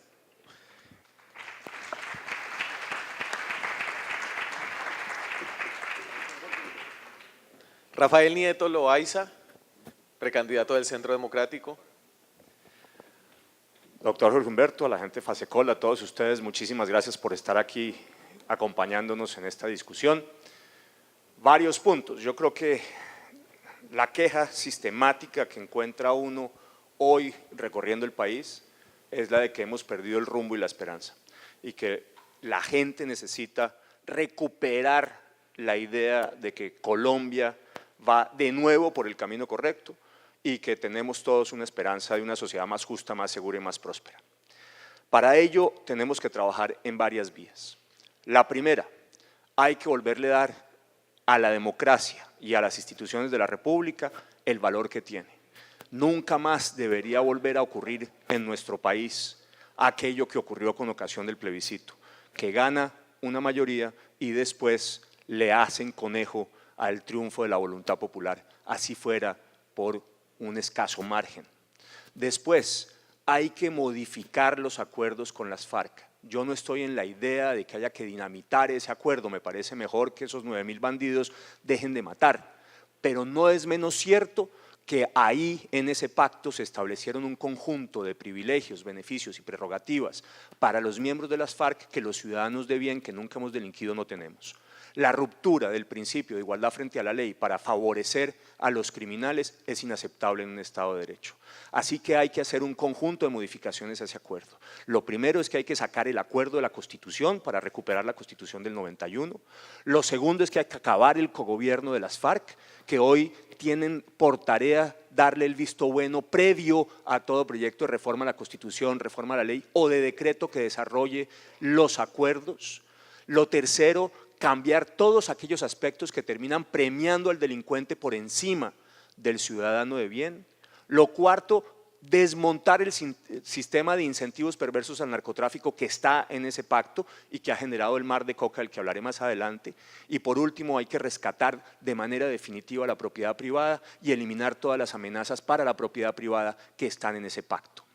Segundo elemento en este punto de la defensa de la democracia y la institucionalidad republicana, este país necesita una gran y profunda reforma a la justicia, de pies a cabeza, que garantice que el servicio público de la administración de justicia, que es fundamental en cualquier Estado de Derecho, dé garantías de imparcialidad, de transparencia, de celeridad para todos los ciudadanos. Segundo gran elemento, hay que recuperar la seguridad. 188.000 hectáreas de coca a 31 de diciembre del 2016, 900 toneladas de producción, 3 veces más que lo que tuvimos durante el gobierno del presidente Uribe, es resultado del pacto con las FARC. Ahí hay que atacarlo a fondo a las disidencias de las FARC, el ELN, a las bandas criminales vinculadas con el problema del narcotráfico, y hay que atacar el microtráfico, que no es nada distinto que una política comercial dirigida a volver drogadictos nuestros jóvenes y nuestros niños, poniendo en el mercado local los excedentes que ya no se exportan, y la drogadicción. Esos son los problemas de mayor demanda en todos los municipios que visitamos en el país. No hay comunidad que no se queje del problema del microtráfico y el problema de drogadicción. Dos elementos adicionales que empiezan de nuevo a tener muchísimo impacto, sobre todo en las áreas rurales, el abigeato y las extorsiones. Para todo eso necesitamos recuperar la fuerza pública, la cual se le rompió la unidad dentro del mando con el resto de la institución, se le recortaron los presupuestos, se le cambió la capacidad operativa y la capacidad de inteligencia, se le dañó profundamente su moral de combate y hoy están con el riesgo de que a los retirados y a los que están en activo, policías y militares, los lleven a una jurisdicción especial con un claro sesgo de izquierda que va evidentemente a dejar en impunidad los crímenes de las FARC y mientras tanto va a perseguir a los miembros de la fuerza pública en activo y en retiro y a los civiles que se opusieron a esa influencia guerrillera.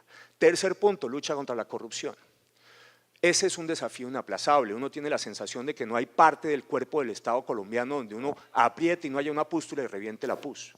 Hoy se amplió el problema de corrupción del Ejecutivo y Legislativo, también a la rama judicial y tenemos 3 expresidentes de las Cortes vinculados con el problema y 2 actuales magistrados que están siendo nombrados en el mismo. Para que ustedes tengan una idea sencilla y rápida, el Ministerio de Agricultura se gastó más de 3 billones de pesos entre el 2015 y el 2016 en contratos directos. El 82% de la contratación pública en Colombia, en las regiones y en los municipios, es contratación directa. El 70% en el nivel central. O luchamos a fondo contra la corrupción o no hay esfuerzo que nos vaya a alcanzar. Cuarto punto, hay que proteger la vida y hay que proteger a la familia. Y aquí un punto rapidísimo. El 25% de los hogares en Colombia es de madres cabeza de familia. Tenemos que definitivamente apostarle por una red de protección social a las madres cabeza de familia, luchar contra el maltrato a las mujeres, contra el maltrato a los niños, contra el abuso sexual de menores, contra el embarazo adolescente. Quinto punto, aquí hay que construir un país donde todos seamos propietarios a través de un modelo de capitalismo popular e incluyente. La apuesta nuestra está claramente en el libre mercado, en la protección de la propiedad privada, en el incentivo de la empresa privada. El 95% de los empleos en Colombia los crea el sector privado. El sector público no crea nada. El sector público realmente debería devolver los impuestos que le pagamos en bienes y servicios con cobertura y calidad y no lo hace. Y no lo hace porque es clientelista, porque es corrupto, porque es ineficiente. Santos contrató 19.000 personas más en estos años que lleva administración y agregó 78.000 contratos de prestación de servicios adicionales. Y solamente entre el 2012 y el 2014 se gasta 2.3 billones de pesos en eventos, publicidad y propaganda. No voy a saber cuál es la cifra hasta que hayamos terminado en el gobierno, pero lo que puedo asegurar es que nos hubiéramos ahorrado toda una reforma tributaria. Aquí, dicho esto, ¿qué tenemos que hacer? Estabilidad en las reglas de juego, seguridad jurídica, seguridad física, incentivos para la inversión que permanezcan en el tiempo y hay que hacer una reforma tributaria que tiene que empezar por bajar el IVA que le quitó capacidad de consumo y capacidad de ahorro a la clase media, a la clase más pobre de nuestro país y que tiene que pasar también por una disminución de la tarifa de renta. Pero ninguna de las dos cosas es posible si no hacemos 3 cosas en paralelo. Luchar contra la corrupción, revisar el gasto público para tener un Estado austero, eficiente, eficaz y además necesariamente tenemos que hacer un aumento de la base tributaria. De otra forma es imposible entrar a un ejercicio de disminución de impuestos. Si no lo hacemos de esa manera, la cosa no funciona. ¿Todo ello para qué? Para apostarle al final a reducir la pobreza que hoy aqueja al 28% de colombianos. gasto público eficiente solamente para que podamos focalizarnos en esos más pobres. Muchas gracias.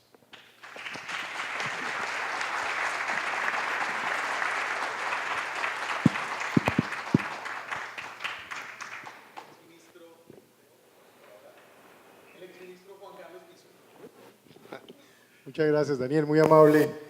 A usted, a todas las personas que están participando de estos paneles, en buena hora lo hacen pensando en la democracia colombiana y que así sea, que hagamos cosas buenas por Colombia. Doctor Botero, usted sabe mi aprecio, usted fue mi jefe unos días y por supuesto que es un gusto estar aquí de nuevo en estos espacios.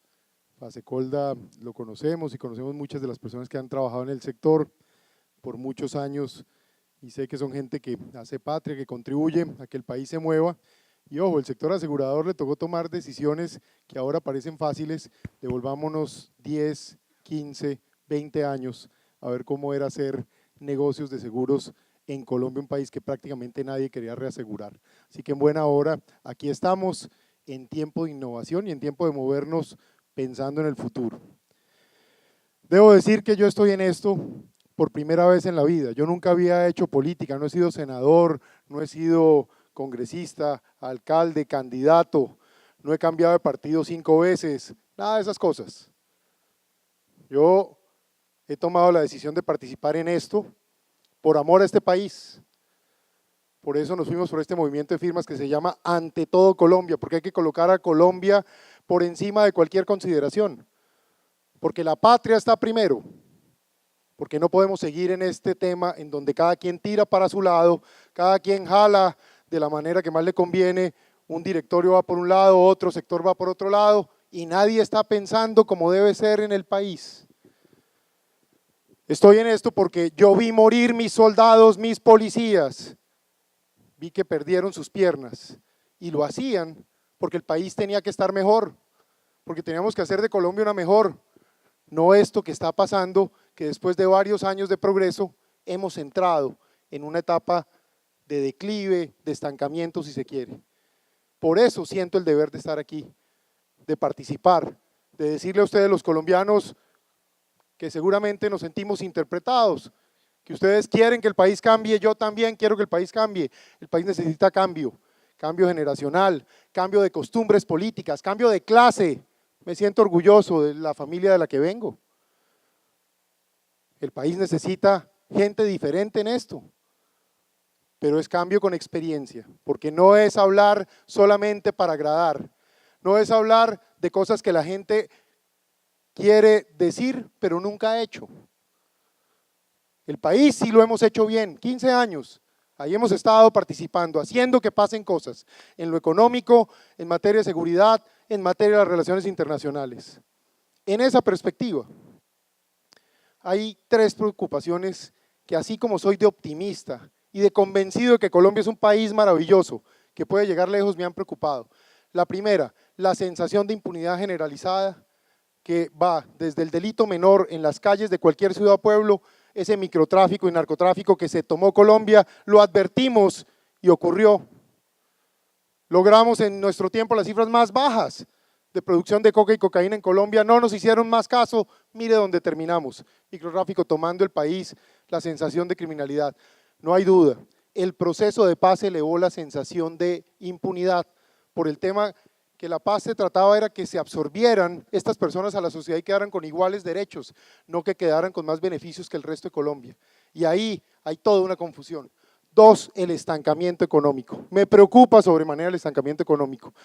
La inversión en los sectores estratégicos, eso hay que arreglarlo. Y 3, lo que han dicho aquí varios, la pérdida de confianza en las instituciones y el debilitamiento institucional generalizado.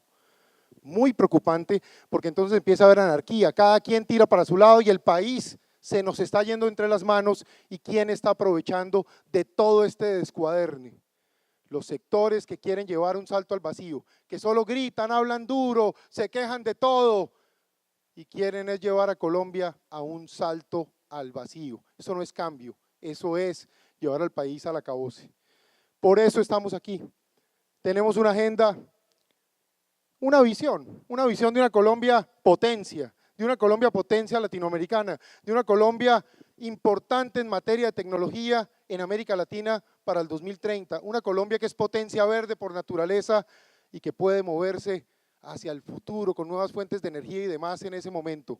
Pero en el entretanto, el próximo gobierno tiene que darle orden a Colombia en todos los aspectos, en salud, lucha contra la corrupción, la justicia, la seguridad, en todos los aspectos de la vida nacional. El país necesita liderazgo, señales claras, autoridad. Y eso es lo que estamos dispuestos a dar, línea, estar al frente de los problemas, liderar Colombia. Y en ese momento, además de orden, se necesita construir una agenda de oportunidades.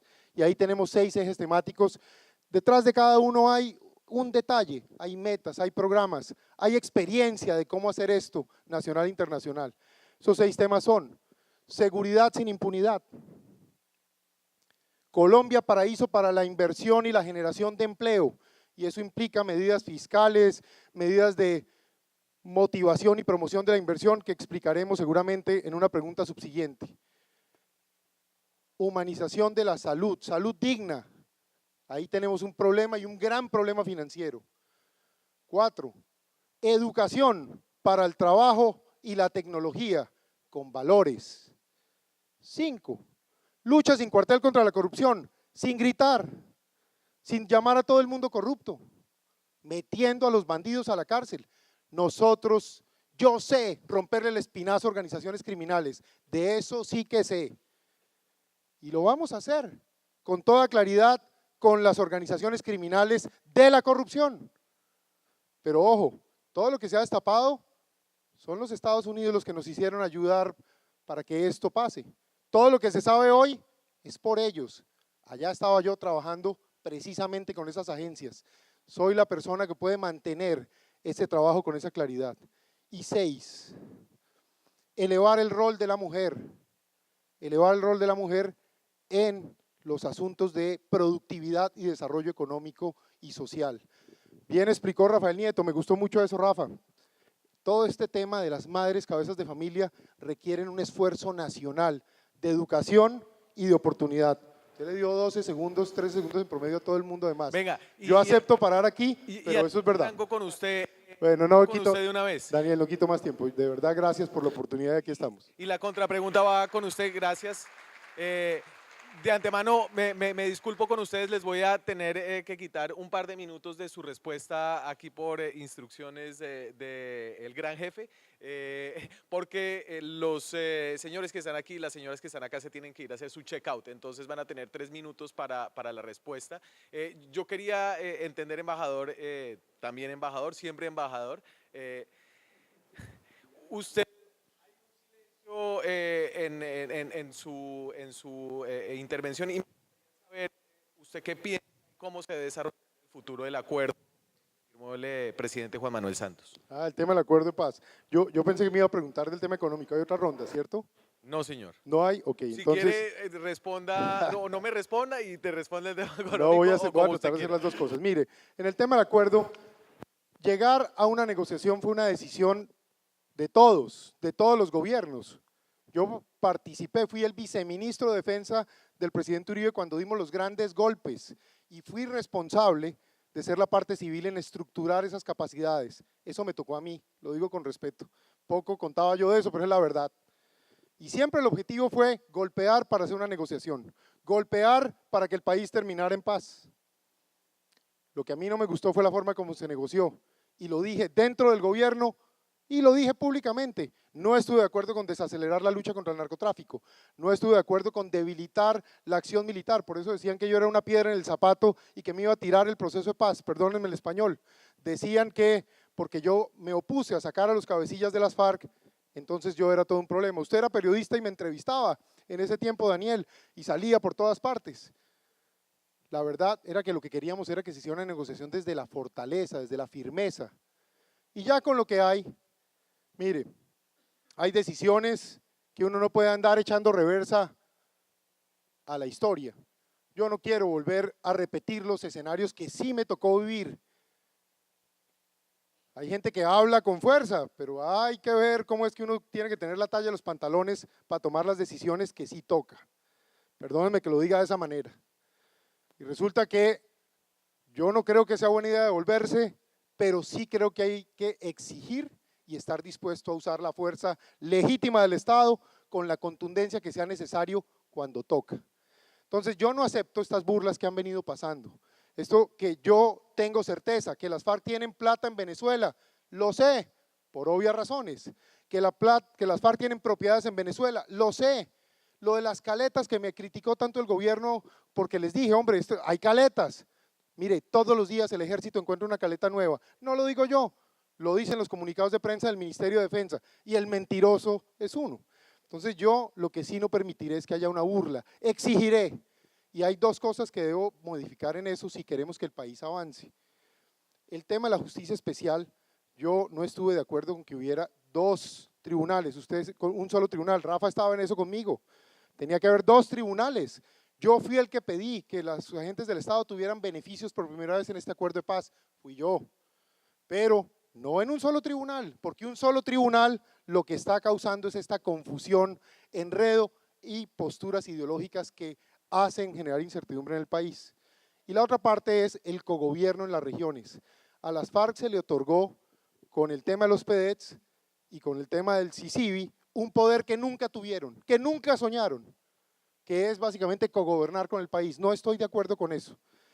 Si queremos que el país avance en materia económica, y obviamente habría querido poder entrar en ese detalle porque ese es mi campo, eso es lo que yo he sido toda la vida, economista, experto en esas materias, en el campo gremial, en el campo del sector privado, fui el economista para Colombia y en el Banco Mundial, eso fue lo que trabajamos. Quisiéramos también hablar de eso, porque el país tiene que hablar más del futuro y menos del pasado, pero sí lo que se necesita es un presidente con el liderazgo para pararse en la raya y tomar decisiones. Muchas gracias. Juan Carlos Pinzón.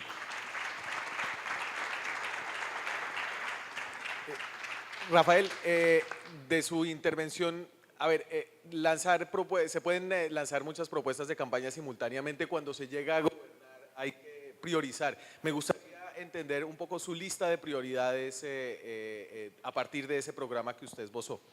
Hombre, se está pidiendo que el gobierno no haga lo que tiene que hacer y lo tiene que hacer en los distintos campos. Hay que trabajar en el tema de la defensa de la democracia y la institucionalidad, hay que trabajar en el tema de la lucha contra la corrupción, hay que trabajar en el tema de la seguridad. Son tres campos que usted no puede abandonar y hay que trabajar en el tema de la protección de la vida y la familia. El otro tema es la economía y esta economía necesita definitivamente que le demos un impulso completamente contrario al que está teniendo. Una economía que crece al 1.2% es una economía que está destinada finalmente a que aumente la pobreza y el desempleo. En Colombia, si no crecemos al 4% mínimo, ni disminuimos pobreza, ni disminuimos desempleo. La pregunta es si podemos hacerlo. Yo creo que lo podemos hacer, pero que tenemos que tomar decisiones de fondo y radicales para poder entrar en esa dinámica, con la seguridad jurídica, con estabilidad de las reglas de juego, con seguridad física, con incentivos a la inversión, con reducción de las tarifas tributarias, con simplificación normativa. Hay que bajar el costo normativo, el costo regulatorio en el país, que es altísimo, y luchar contra la tramitología, pero nada de estos ejercicios es posible si uno no lucha al mismo tiempo, por un lado, en la búsqueda de un Estado austero, eficiente, y del otro lado, que no despilfarre, que no sea derrochador, y por el otro lado, en la lucha contra la corrupción. Déjenme hacer unas reflexiones sobre el sector, que me parece que vale la pena poner sobre la mesa. La primera de las reflexiones, a 15 años, casi el 20% del negocio del sector, sumando el 13% de autos más un 8% de SOAT, va a estar en entredicho. Cuando los autos funcionen solitos, aquí vamos a estar hablando de un ejercicio completamente distinto. El que va a terminar asegurado es el productor y no el usuario. ¿Cómo se va a ajustar hacia futuro ese sector? Hay que empezar a pensarlo desde ya. Ahí hay una primera reflexión. Segunda reflexión, y mientras tanto, ¿por qué no vamos en la línea? Una propuesta de Samuel Hoyos, representante nuestro, de mi equipo en el Centro Democrático, de ir construyendo un seguro de choques simples para que evitemos el problema que tenemos hoy.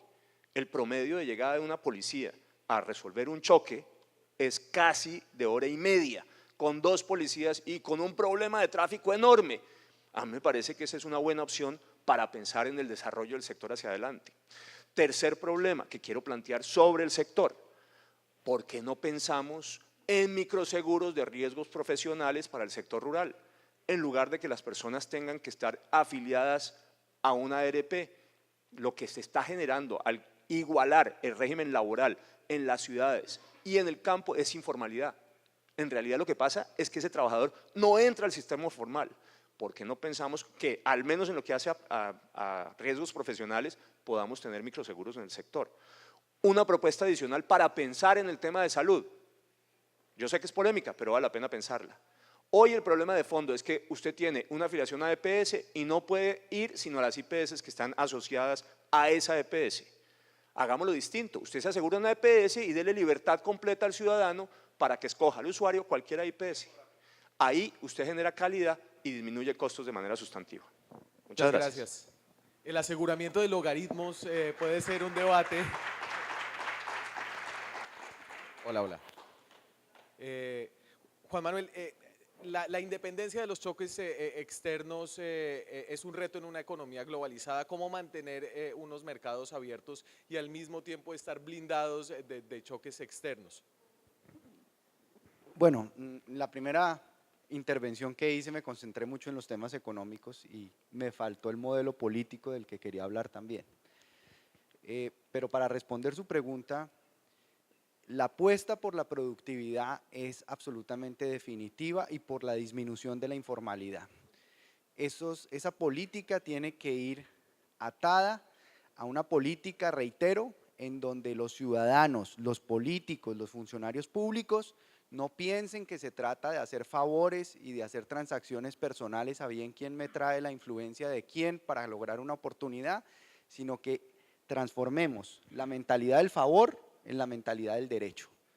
Que todo colombiano, todo ciudadano colombiano, independientemente de su condición, tenga la absoluta seguridad de que cuando se acerque a buscar un servicio, a tratar de lograr una oportunidad, se trata de la garantía de un derecho y no de un favor que le están haciendo. Pero yo quiero hablar un poco del modelo político. En Colombia tenemos una cosa absolutamente perversa e ineficiente del funcionamiento del Estado nacional con respecto a los entes territoriales. Dicho sea de paso, se interrumpió la dinámica de la descentralización en Colombia, la transferencia de recursos, de funciones, la transferencia de poder institucional a las regiones es tremendamente débil. Pero miren la situación perversa que tenemos. De lunes a viernes, los alcaldes y gobernadores, en lugar de estar en sus regiones, en sus territorios, con sus comunidades, son mendigos en Bogotá, de lunes a viernes. Recorren los ministerios, las oficinas de los parlamentarios, a ver quién les regala una partida presupuestal, un proyecto se lo viabilizan para poder cumplirle a sus comunidades. Y los funcionarios del gobierno nacional, de lunes a viernes, son funcionarios en los territorios. Se van a viajar, muchos de ellos pensando en cuadrarse su sueldo con los viáticos de los viajes que realizan de lunes a viernes, y van a las regiones a resolverle los problemas a las comunidades en lo local. Eso tiene que cambiar. Los gobernantes locales tienen que ser gobernantes locales de tiempo completo, de lunes a viernes, fines de semana, en sus territorios, trabajando con sus comunidades, planeando su futuro, definiendo en qué van a invertir sus presupuestos, siendo verdaderos dueños de su destino.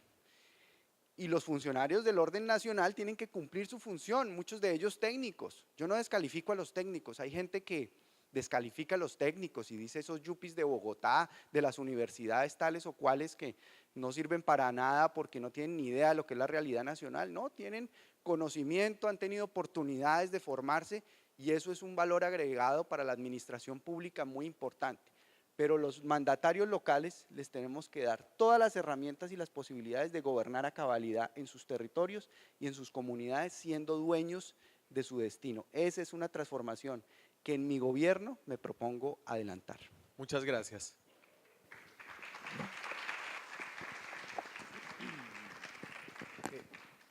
Carlos Holmes, usted ha lanzado tal vez la propuesta económica más llamativa, la del crecimiento de 7%, que ha elevado, digamos,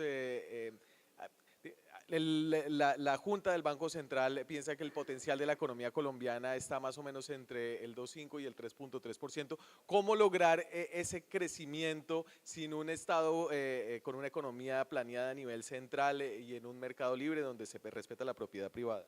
No, como lo dije, con una política de concertación con el sector privado en el marco del crecer, poniendo en marcha el programa Hagámoslo Rápido y Bien, haciendo una reforma tributaria para bajar los impuestos y tener una estructura baja, plana, que permita el fácil recaudo y se convierte en un antídoto contra la evasión, combatiendo, por supuesto, la corrupción y poniendo en marcha en este escenario de globalización una diplomacia para el crecimiento. Esos son básicamente los elementos. Quiero referirme en forma muy rápida, Jorge Humberto. La propuesta del seguro de desempleo, me parece que vale la pena estudiarla, pero estudiarla de manera mucho más integral, a la luz de los 3 elementos que se mencionan en tu documento y en todo caso voluntaria, que no vaya a implicar de ninguna manera una carga adicional ni para la empresa ni para el Estado. Con respecto a los temas de aseguramiento, aquí lo que hay, sobre todo en el SOAT, es una falta de autoridad. ¿Qué se necesita? Política primero, que no existe en materia de seguridad vial, y en segundo lugar, regulaciones muy estrictas relacionadas con todos los aspectos que en este momento han elevado de manera sustancial la siniestralidad. Y eso se llama autoridad, incluyendo, por supuesto, el problema de la evasión que llega a un 39–40%. De otro lado, yo creo en la cultura del aseguramiento. Me parece que promoverla es fundamental teniendo en consideración lo que debe ser la visión integral de la seguridad, porque no puede haber seguridad en una sociedad si a la vez no hay una cultura de aseguramiento. Déjenme decirles que en esta materia yo coincido con lo que ustedes plantean o alguno de ustedes plantean o alguno plantea.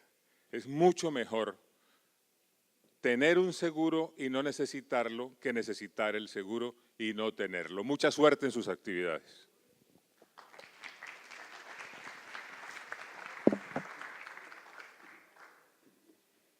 Muchas gracias a todos los candidatos. Un aplauso para los candidatos. Muchas gracias.